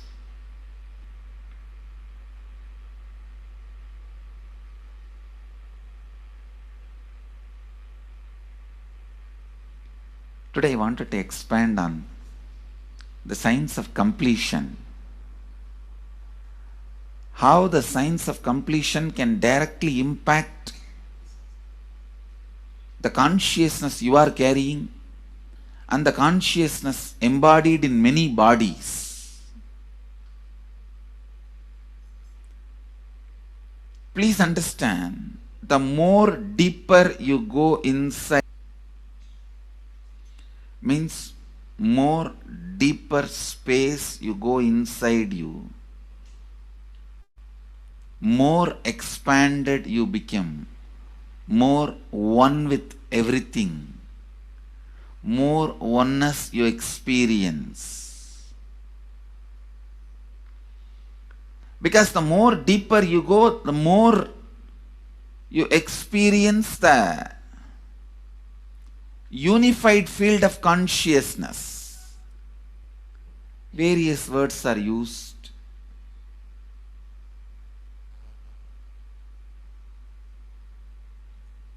Some of the Hindu traditions uses the word Atma, Brahman. Some of the Hindu traditions use the word Nirvana. Whatever words, Atman, Brahman, Nirvana, unified field of consciousness, whatever. But one thing I want to tell you, the deeper and deeper you go in your inner space, you experience the vast oneness. The more superficial you are, the more income you carry with others, even with yourself. The more superficial parts of you fights with you, different thoughts of you fights with you, even you fight with you, the more superficial you go, the more deeper you start traveling. First, you get integrated. The you fighting with you stops. Then, the people around you get integrated. They fighting with you stops. Completion with yourself, then completion with others, then comes completion with other things, not just living beings, even with inanimate beings. The completion starts happening. Even with the nature, completion starts happening. Please understand, the more deeper you travel, the more deeper you go, the more deeper you settle down, the more deeper you start living. Your cognition expands. Your cognition includes. Your cognition becomes more and more inclusive. More joy, more bliss, more knowledge, more enlightenment. Please understand.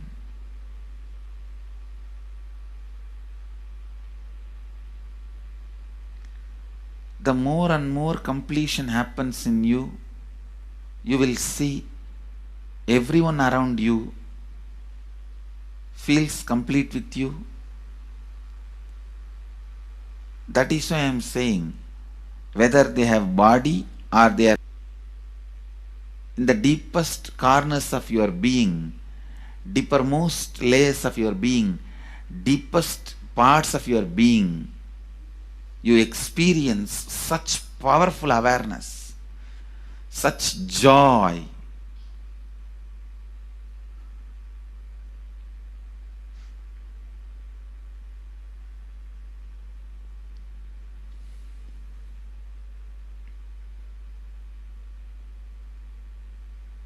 Going into the deepermost corners of your being not only is a joy, it's a power.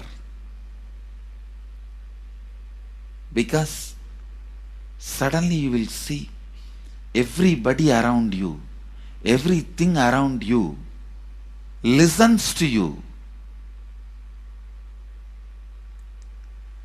It really becomes a vibrant power where the tendency to exploit is not there. Listen, that's a very important thing. Power without the tendency to exploit. Because as long as you feel the other person is separate from you, when you get the power, it will always be used for exploiting. Because the other person is separate from you, then naturally what you will feel? Let me suck all the possible energy in time, talent, treasure. But when you feel the other person is your own extension, you will see, you will be showering so much, enriching so much. The power you have will not be exploiting, it will be enriching. I tell you, even if death comes at this moment, I can tell you very clearly, I can face the death directly and tell the death, I have enriched every human being more than what I received from anybody. I have given to every human being whom I met in my life more than what I received from them. My accounts is clear. I am ready. Come on, let's go. My accounts is clear. I don't have debt. No credit card money to be paid. No debit card, no credit card. My accounts is clear. Understand, when you feel everyone is your extension, the power given to you, the power you gain, see, any living is power. Powerful way. Even in that, you will become powerful. So any lifestyle you choose, you will get power in that field. Whether it is exploiting or enriching, murdering or raping or go on serving. Whatever lifestyle you choose, living is power. When you go into the deepermost core of your being and start living based on completion, I tell you,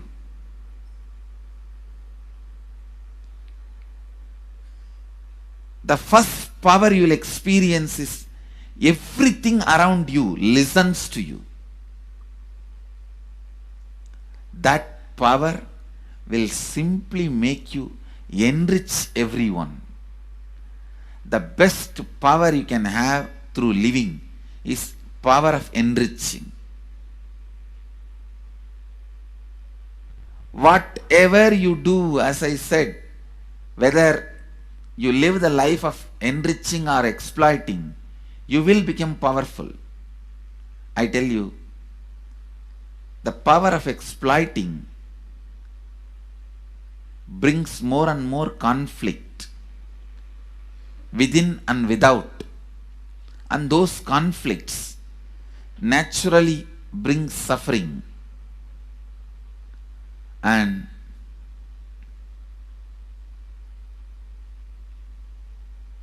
the power of enriching brings more and more completion in you and in others. This full month, Nithyananda, the other day I was seeing, we have officially presence in more than 50 countries. As devotees, group of devotees, we have presence in 100 countries. All over the world, we are going to celebrate this whole month for Global Peace Month, impacting global peace. All of us this whole month will live completion and do samskara dahana kriya, means burning the patterns which separates us from others, burning the patterns which are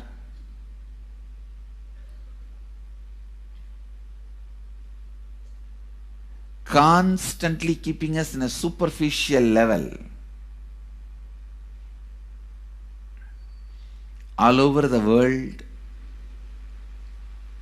we will be doing samskara dahana kriya, burning our patterns and leading more and more completion. And we also have special 3 Nitya Dhyana Yoga program teaching people science of completion and facilitating samskara dahana kriya. This month, 20th, 21st and 22nd,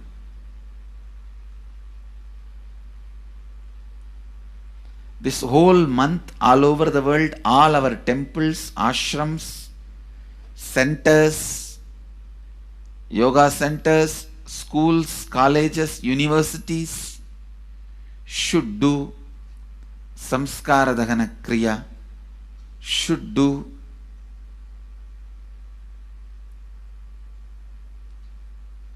the practice of burning all the incompletions and patterns which leads to conflicts, bringing more and more peace inside us and outside us, spreading peace. This whole month, let's impact global peace. Let us really contribute to the global peace, not just talking about it. Let's do it. Let's do it. Not just talking about it. Let's do it.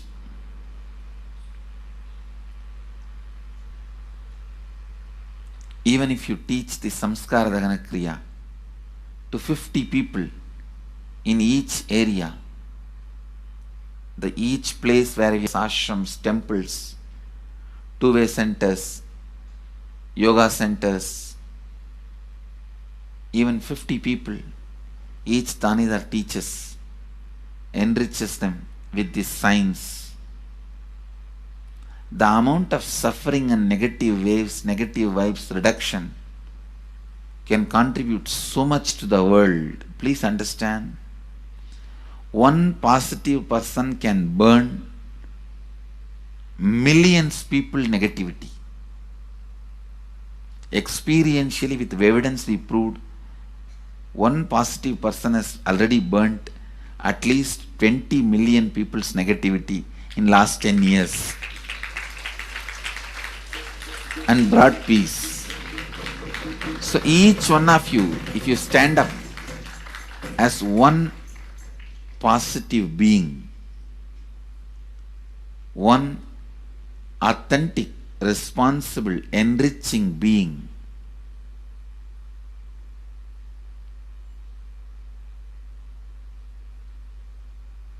I tell you,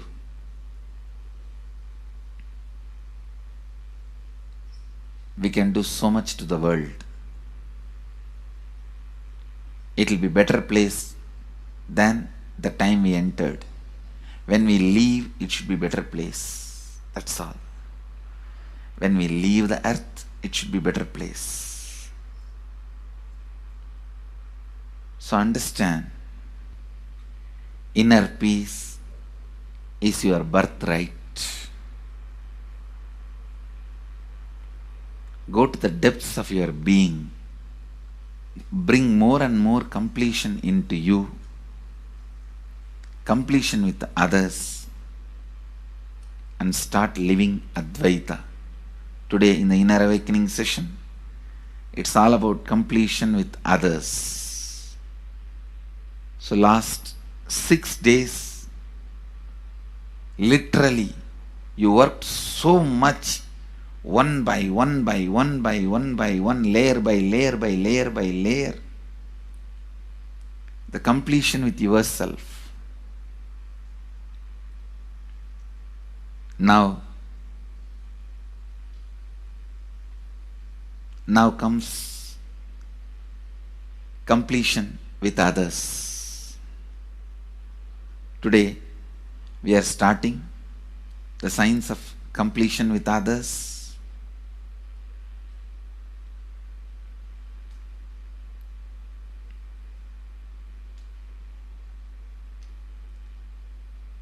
It's one of the most powerful science.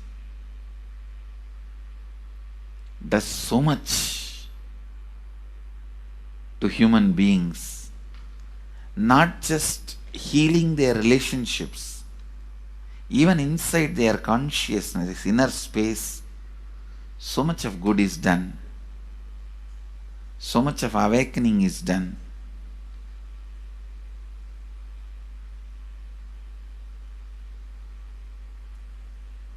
See, when you have completed with others, the kind of strength you feel is the power of Advaita. Strength of Advaita. Today the Inner Awakening sessions are all about completion with others. We have long session today working on completing with others. So with this, because today we have a long session with inner awakening, we are also lagging behind the syllabus. Actually, it is a good news, it's not a bad news, because participants are so sincere. They are going through the whole process so intensely, sincerely. Because of that, we are little delayed, but today I am going to catch up. Today I am going to spend more time and catch up with them, with the syllabus. So,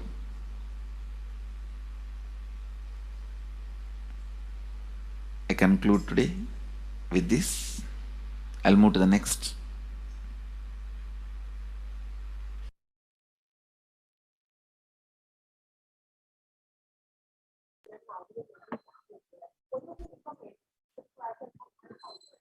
Now the Supreme Pontiff of Social answer means I'll tell, oh, you should.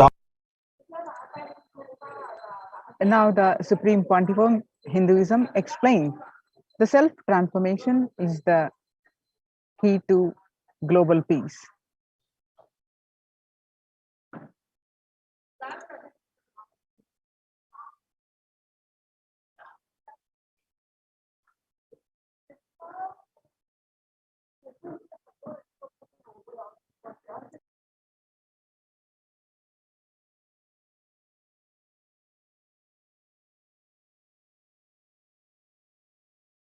Social answer means I'll tell, oh, you should all work for global peace. You should all work for turning the world. You should work for revolution. You should work for all the party which says that it will stop the war and all these things. This is the social answer. Nonsense. If you want the honest answer, I tell you, simply transform yourself. You can't do anything. If at all you can do, you would have done it. Be honest. If you can do, you would have done it. You are raising this question because you are not able to do. Am I right? So let us be very clear. Let us be honest. We are not able to do. Socially. That's the truth. That's the reason you are sitting here and raising the question. I tell you, understand few important things. There are a lot more attached to this question. There are many things which is attached to this question. We always feel the present is the world is totally spoiled. It is not going according to the rules or how it is supposed to be. It was wonderful once upon a time. In ancient time, things were going properly. Everything was well and great. And I tell you, 10,000 years ago, they found some writings on stone in Harappa Mohenjo-daro culture. Some stone writings have been discovered. The other day I read a beautiful book about that stone writings. That writings, it says, oh, nowadays the society is not as it should be. So much of war. There is no peace.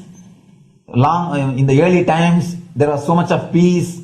Society was really great. Things were as it should be. And it almost looks like a today newspaper editorial. 10,000 years ago, the same carved on a stone. Then understand, there was no such time of Adam and Eve. There was a time everything was wonderful. Every religion has got the fantasy. The past was great. There was golden past. Always the idea of golden past exists only in the past. The more you go back, again you say the past was great. And I tell you one thing, it is a wonderful way of postponing accepting the reality. Otherwise, I can be sure the world was same as it is today. Whether it is 5,000 years ago or 10,000 years ago. Maybe one thing, there was no CNN channel that time. So the news did not reach you so quickly. That's all. The news did not reach you so quickly. That may be the only difference. But otherwise I can be sure the good and the bad was equal. Good and the bad was equal. The same amount of wars were there. All the other things were there. If you read the Puranas, the mythological stories of India, you see enough of things, enough of dirty things. I think sometimes I find little more. And if you read completely the Puranas or the Hindu scriptures, there are a lot of things much worse than modern day. The criminal activities or bad things or negative things, whatever you say, all this stuff. And never think only present day is corrupted or violent. In the ancient days also, all these things were there. Only one thing was not there, CNN news or the internet. So the news did not reach you. But otherwise I can tell you, enough the good and bad was there. It always will exist. It will exist. All you can do is, if you awaken yourself, if you reach the enlightenment state, you can go beyond you. Enlightenment is the only service you can do to the society. Just become enlightened so that you will reduce the negativity. Now, as of now, you are also the part of negative group. Naturally, we will be a negative group. As long as we are unenlightened, we will be the part of collective negative consciousness. So if you become enlightened, at least you will reduce your weight. That's the only thing we can do. Nothing else can be done. So all I request you to do is just become enlightened. Realize that you are a lion. That's the only way to help yourself and the society. Otherwise, all revolutions, you see, all revolution again end up as one more tradition. In last 2000 years, 3000 wars have happened in the humanity. In 2000 years, 3000 wars. Human beings have not done anything except doing wars, except fighting. Everybody claims he wants to do revolution. He wants to spread peace. You see, every country claims their army is a defensive army. Then who is offending? Tell me. Every country says defensive army. Then who is offending? These are all just, games. The idea of peace is a pure game. Everybody wants to spread the peace according to them, not according to the other person. They want peace according to them. The other day I was in one interreligious gathering. One guy is preaching, let all of you convert to my religion so that we will not have fight. He wants peace the way in which he wanted, not the way in which. And there's a beautiful saying, the sword of Muhammad, it is written, peace alone should survive, something like that.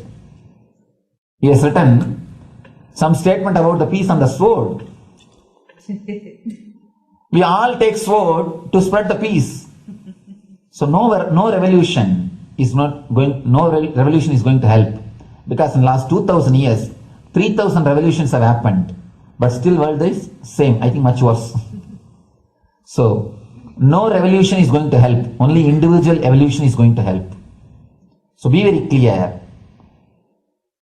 Instead of working in the outer world, start working in the inner world. That will help you and society some way. Social answer means, I'll tell.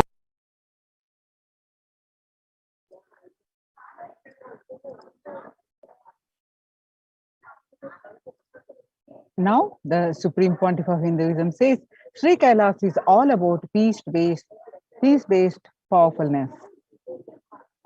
Listen carefully. The space of Shanti,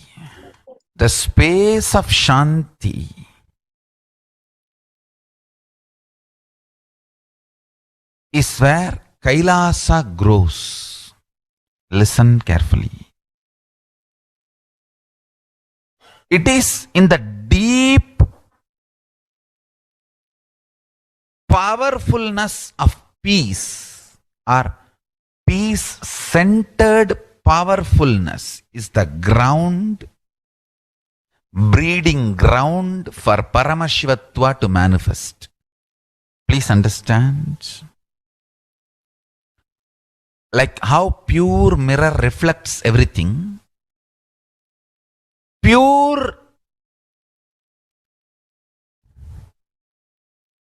Shanti based Shakti, peace based powerfulness reflects Paramashiva. Paramashiva manifests in peace based powerfulness. Please understand. Neither violence nor powerlessness. Powerlessness is weakness. Violence is abusive. Peace-centered powerfulness. Powerfulness-centered peace. All the Upanishads starts with peace, completes with peace. Shanti mantra. Starts with Shanti mantra, gets completed with Shanti mantra.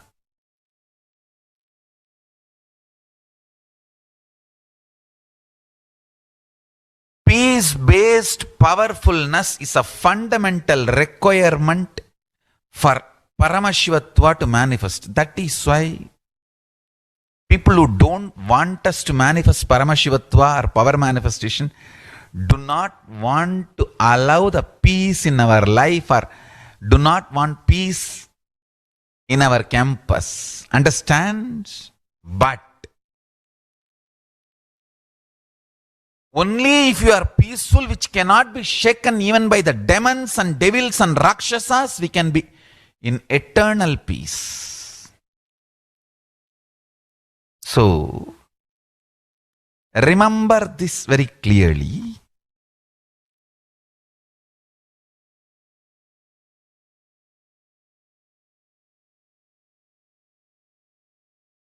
Peace alters the very DNA structure, genetic structure, the core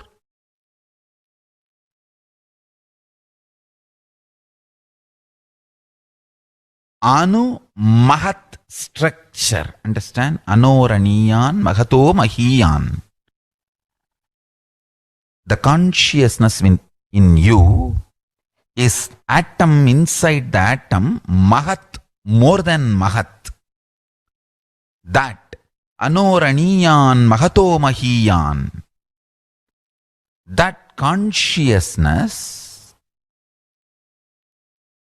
starts growing in you with more and more peace-based powerfulness developing in you. Nothing can be compared to unclutching. Spend more and more time, energy in unclutching. It will never be wasted. Time spent on unclutching is the most productive time for you in your life, because unclutching completely makes you altogether a different material. Understand? It makes your very biomemory, muscle memory, core structure, molecular structure, genetic structure, DNA structure, everything. All the 8 energy flow circuits, 7 energy flows, 1 the pure conscious explosion. So totally 8 energy flow circuits exist in you. All the 8 explodes when you unclutch. Understand? Unclutching is the space of Sri Kailasa.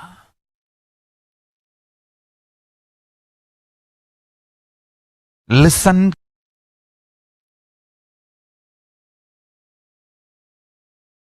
Every chanting, every prayer in Hinduism ends with Shanti, Shanti, Shanti, 3 times means peace, peace, peace. Hinduism is the real religion. Loving peace, living peace. Individual level, social level, global level. Understand? Hinduism lost all its 56 nations, 200 states, 10,000 kingdoms, samsthanas, is not a loss to Hinduism, it is a loss to planet Earth, human beings. Wherever Hinduism is practiced, kept alive, the ideal of global peace is kept alive. Just do this one simple statistics. You yourself study. Google and study. Take the top 10 religions and list how many people they converted in last 200 years, how many people they killed. List for each religion. I can be 200% sure. You yourself will realize Hinduism is the most peace-loving and peace-living religion, neither conversion nor terrorism. Neither conversion nor terrorism. Being the supreme pontiff of the most peace-loving, peace-living religion, I give you all my blessings on this International Peace Day. Understand? It is we Hindus need to keep the global peace as a living possibility, and we need to make this global peace as reality. Just talking about global peace will not work. Working for global peace only is the responsibility of the real living Hindu. Anyone who wants to claim themselves as a Hindu or practicing Hindu should work for global peace. Global peace is our responsibility.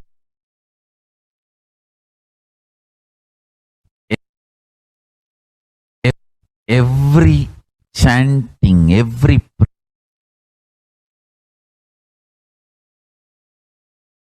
Hindus have the responsibility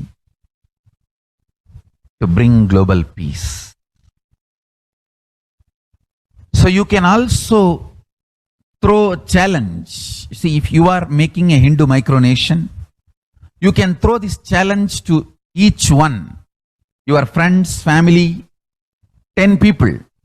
Let them participate in the challenge and then let them send the challenge to others. So I welcome all the living and practicing Hindus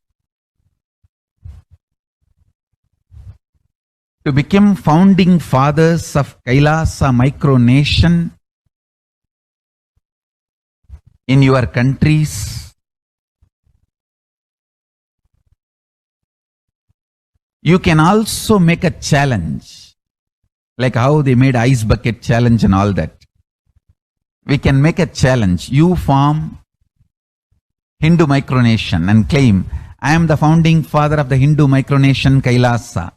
And then you can invite your family, friends for a challenge. 11 people. You form and you challenge 11 people and they also form and they spread. So let us start spreading. This project is my message on this International Day of Peace. Let us start working for global peace instead of just talking. The work we do will talk for us. The talk we do will not work for us. This is the message. The work we do will talk for us. The talk we do will not work for us. global peace is responsibility of Hindus. We living, practicing Hindus, not only we should achieve the individual peace through unclutching yoga meditation, we should also create an ecosystem where the global peace starts manifesting. This Kailasa Hindu micronation is the enlightenment ecosystem. I request every living practicing Hindu to manifest, do it. So the global peace can manifest from these Kailasa Hindu micronations all over the world.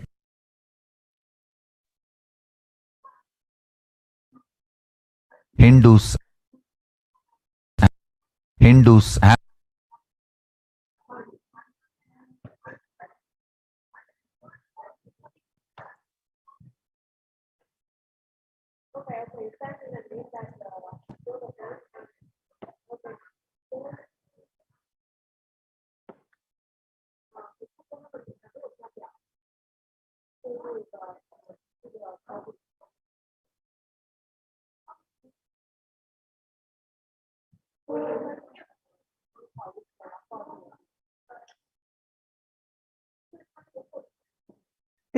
Now let us see the Kailasa's mission of global peace and super consciousness breakthrough.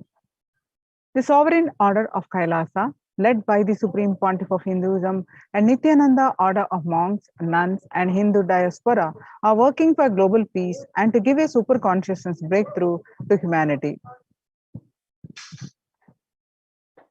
It is the Supreme Pontiff of Hinduism's mission to revive a conscious world where the global issues at climate, economic, social, health, and humanitarian levels cease to exist from their very root, turning the problems of poverty, hunger, violence, discrimination into powerful living through the experience of oneness. The Supreme Pontiff of Hinduism has been working from the very grassroots level to usher in an era of peace at all levels, individual, societal, national, and global. His deep insights into the workings of the human mind, body, emotions have enabled him to powerfully and directly address various social and emotional problems facing humanity today. Some of the ways that the Supreme Pontiff of Hinduism provides spiritual solutions to combat the pandemic and other issues. Since the beginning of the lockdown, the amount of contribution and activism of Kailasa has increased multifold through the Paramashivoham program, bringing super consciousness breakthrough to the whole humanity. By starting the Akhanda Nirvikalpa Samadhi Jnana Yajna and contributing almost billions of minutes so far. Paramashiva Sankalpa chanting, the sacred Sanskrit mantra chanting to heal 24/7 via Zoom sessions.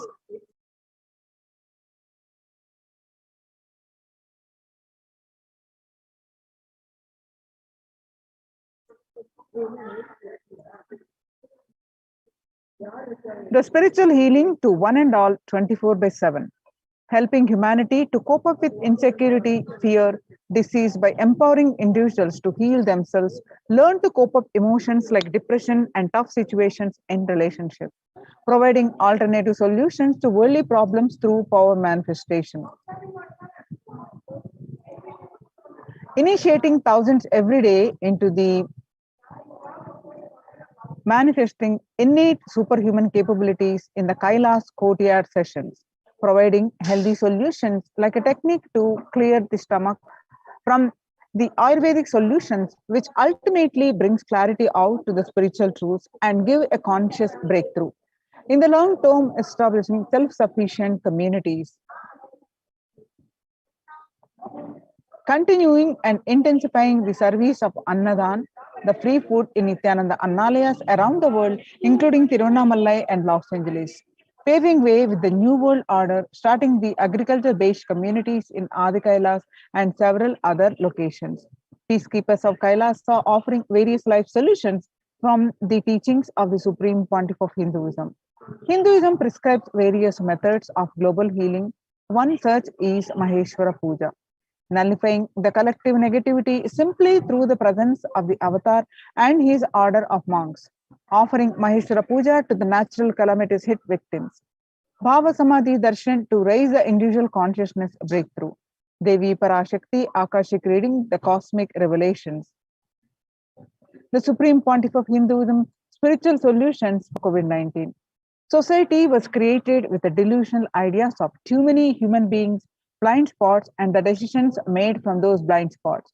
If the visionary of a civilization or country or nation has blind spots when he develops a vision for it, the whole civilization suffers those blind spots forever.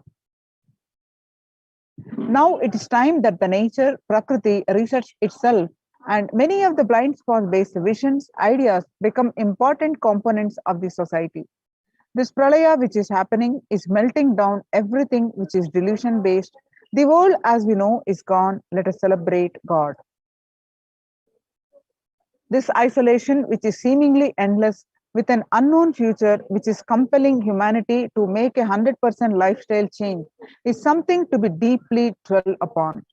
All problems need to be addressed only with spiritual solutions and powerful cognition. To stop people having mental breakdown, pandemic fatigue, collapsing, depression, destruction, and also give them the super consciousness breakthrough and revive enlightened civilization. The Supreme Pontiff of Hinduism continuously gives spiritual solutions and powerful cognitions. Some of the spiritual solutions and powerful cognitions: unclutching, practicing completion, practicing oneness, practicing ajapa japa of Mahavakya, Om Nithyananda Paramashivoham, consciously building deep feeling connection, yoga, puja, vegetarian diet, nirahara samyama. It is time we all take responsibility to save humanity and to protect people from this pandemic fatigue and destruction. It is all the spiritual solutions are free and open for all. Let us take few minutes now and share with as many people as possible, and let us save the world. Let us give them the experience of unclutching, Nirvikalpa Samadhi Jnana Yajna, and save people from the pandemic fatigue and epidemic fatigue, destruction and delusion. People from over 50 countries continuously radiate the space of Paramashiva by practicing the unclutching meditation 24/7 a day, 7 days a week, and it started from 13th May Indian Standard Time. At any given point of time, 4 to 8 zones actively unclutching around the world. Join this movement at http://kailasa.tv/minutes for peace. The life solutions based on the ancient Hindu tradition, the meditation and yoga techniques from the scriptures, and the cognitions rooted in the highest truth, the lifestyle based on living and radiating the higher values of life, and powerful way of living and realizing one's ultimate potential form the foundation of the Supreme Pontiff of Hinduism teachings, which by their inherent nature provide the foundation for peace on planet Earth. The Supreme Pontiff of Hinduism has launched the Minutes for Peace initiative, which aimed to reduce the crime globally by conducting mass meditations around the world in parallel. In 2014, just after 2 years of launching the program, it crossed over 1 billion minutes of meditation. Scientific studies have shown a reduced crime rate after the participation in the meditation and completion techniques. In 1976, it was found that when 1% of community practiced meditations, puja, the crime rate was reduced by 16% on an average. The current tally on the Minutes for Peace website is more than 4.3 billion cumulative minutes of meditation logged, including all the events, programs, and festivals where people have gathered in large numbers and participated in meditations and rituals. The total count comes out to be a staggering of 409 billions of minutes for peace so far. You can see some of the glimpses where the about 5,000 devotees gathered and participated in a 48-day meditation program called Shuddhatvaitam.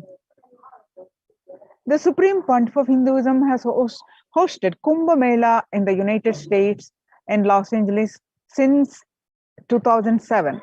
Nithyananda Sangha is entrusted as the only organization to host Kumbh Mela outside India by the Akhila Bharatiya Akada Parishad. In September 2006, the Supreme Pontiff of Hinduism has organized the first confluence for world peace to honor the memory of those who lost their lives saving others on September 11, 2011 at Irvine, California.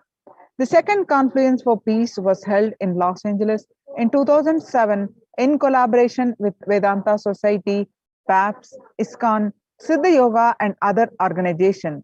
The Kumbh Mela festival spread fast to other countries, including Australia, Canada, etc. In 2009, the Supreme Pontiff of Hinduism has organized a month-long peace walk covering 1,000 kilometers and 1,000 villages to bring together in harmony from all walks of life, to promote feeling connection and oneness among people. During the walk, health camps were conducted in villages along its path. The Supreme Pontiff of Hinduism has conducted the large-scale collective meditations on September 21st, International Peace Day, to raise the collective consciousness. The Supreme Pontiff of Hinduism has been initiating sannyas to thousands of the disciples. Sannyas is our social responsibility. Let us save Hinduism and humanity. The Supreme Pontiff of Hinduism has revitalized the monastic tradition of sannyas by initiating hundreds of thousands of people into the Nithyananda monastic order. The all-renouncing monks contribute to best things to human civilization, living their life with the cognition life is for others. These monks and nuns act as the harbingers of the peace and empowerment of the human society distraught with violence, depression, and other forms of life negativity. The Supreme Pontiff of Hinduism has revived the ancient practice of embarking on pilgrimages. There are the spiritual journeys, taking the spiritual aspirants to high energy sacred spots such as the Himalayas, Kailas, Varanasi, Angkor and various powerful temples of India. Even though prevalent in India, this practice is rapidly losing its original context, turning into a recreational family vacation. Reviving the original spiritual context, the Supreme Pontiff of Hinduism has made it possible for modern-day human beings to benefit from the spiritual energy present at these centers and accelerate their journey of spiritual evolution, hence ensuring individual and collective peace as a natural consequence. Food systems hold key to ending the world hunger, United Nations Environmental Program. Effect of COVID-19 pandemic, the UN has noted a dramatic increase in the world hunger.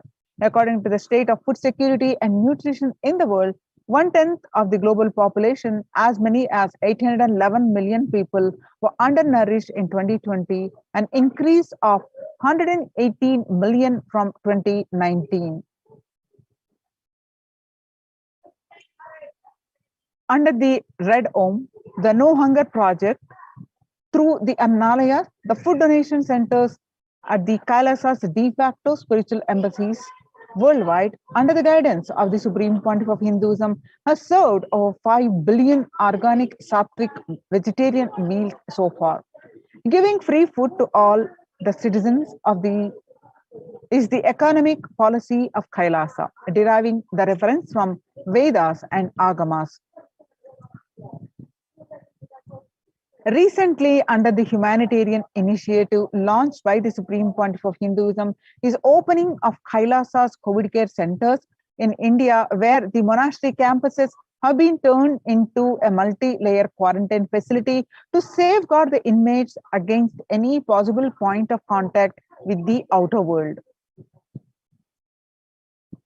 The Supreme Pontiff of Hinduism has opened this service free to all people, regardless of any differences in age, gender, caste, creed, ethnicity, color, or socio-economic status.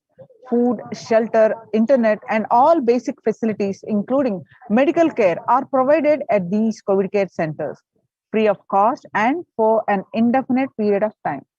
The outcome has been a splendid zero infection rate so far among the participants, a feat not achieved anywhere else in the world, let alone in India.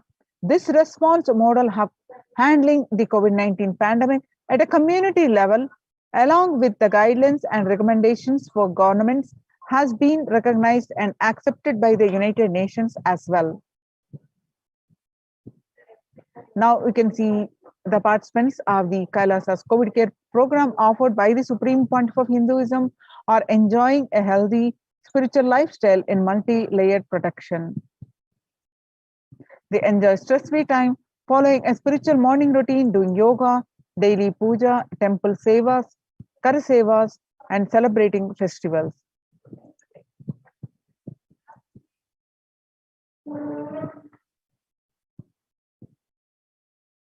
So join the Kailasa's COVID care protection centers at the register now through the link below at https://kailasa.org/kailasa care.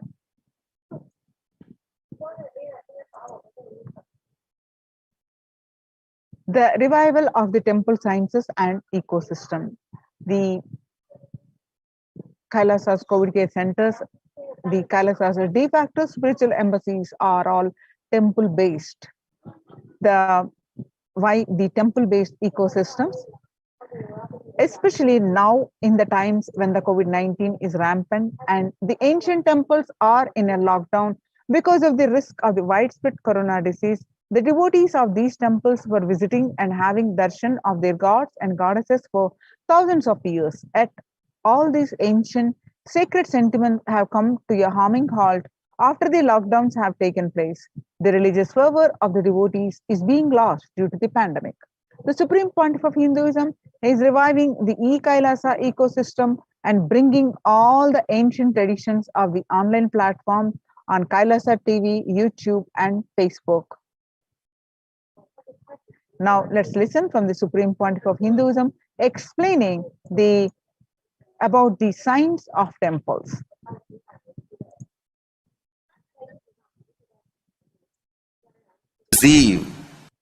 Master, people not belonging to this culture knows little about this particular Meenakshi temple.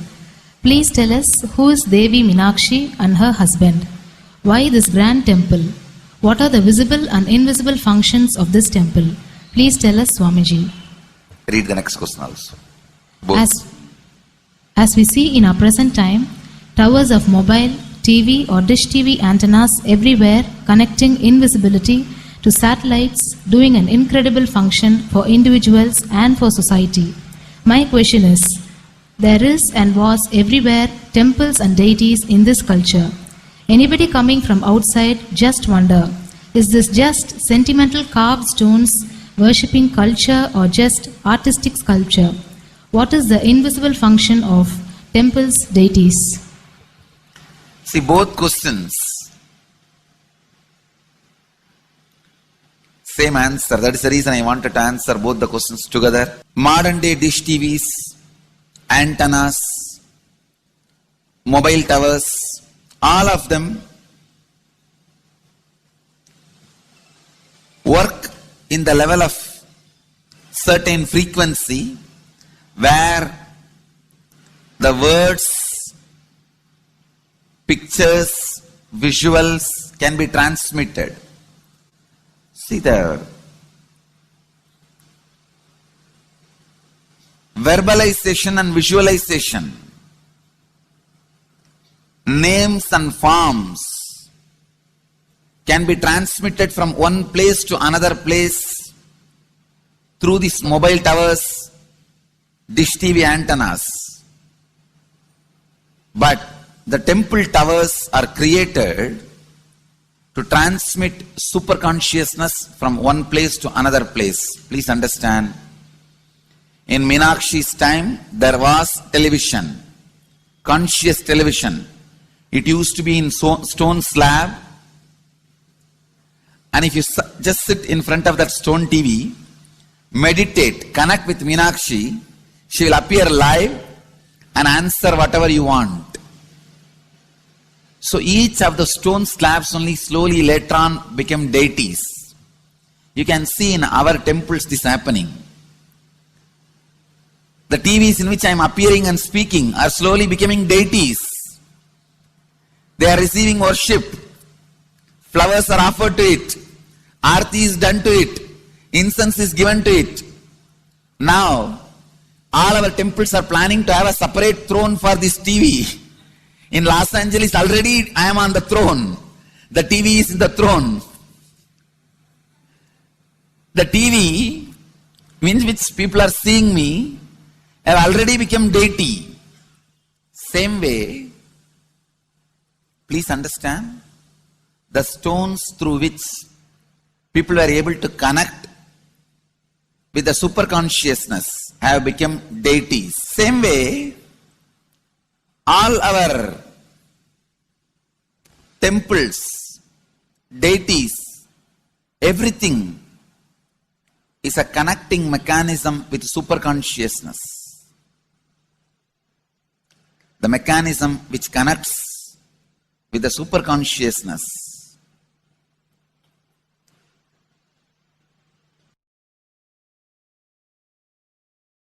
Please understand, the deities and temples are not just sentimental carved stones, or they are not just artistic sculptures, they are conscious transmitters. They raise you to the superconsciousness. House in Vedic tradition, we have a puja room. All the puja rooms are your private conscious airport, are conscious transmission centers. The main temple is the place from where continuous superconsciousness is radiating. So if you just sit and connect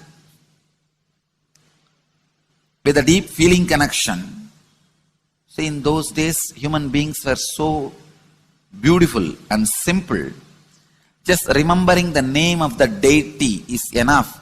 They are already in connection with the deity. That feeling connection.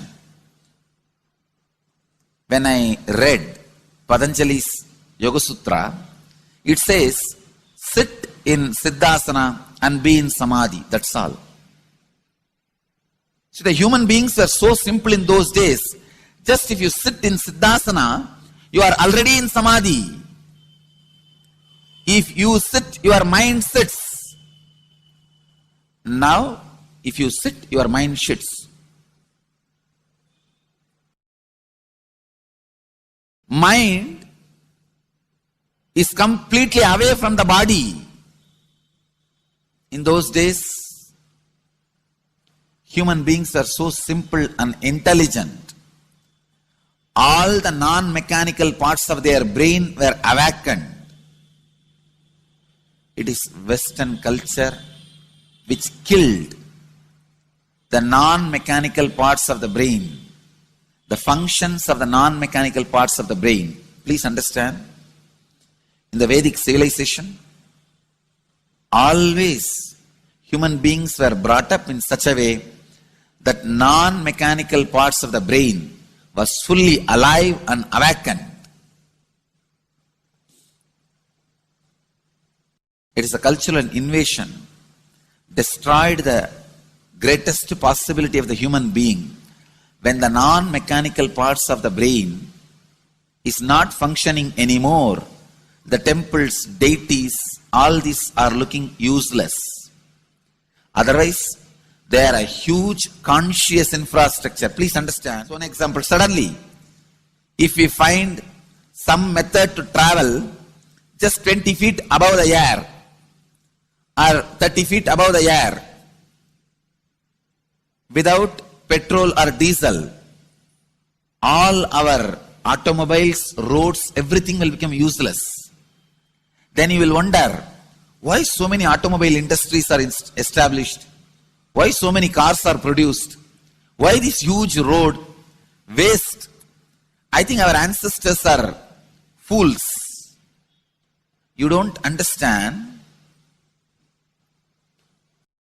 At one period, it was used. It was being useful. Our temples, our deities, all these are useful if all your non-mechanical parts of the brain is awakened.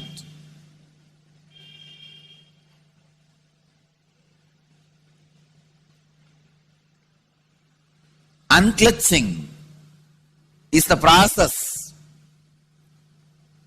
to awaken your non-mechanical parts of the brain. When your non-mechanical parts of the brain is awakened, you will understand temples, deities, how useful they are, how directly useful they are, how they are part of our life, how they enrich our life, and how they make human beings intelligent, enlightened. These are the methods created to create enlightened civilization.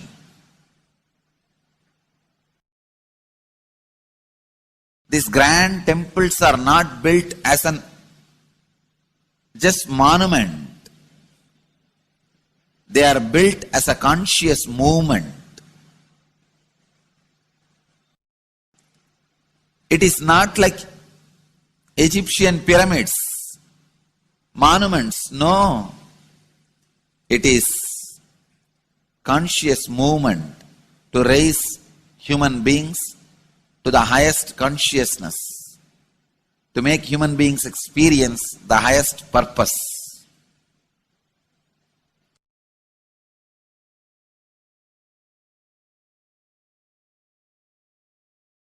Understand, unclutch, use the temples to achieve the highest consciousness. जीवन मुक्ति प्रद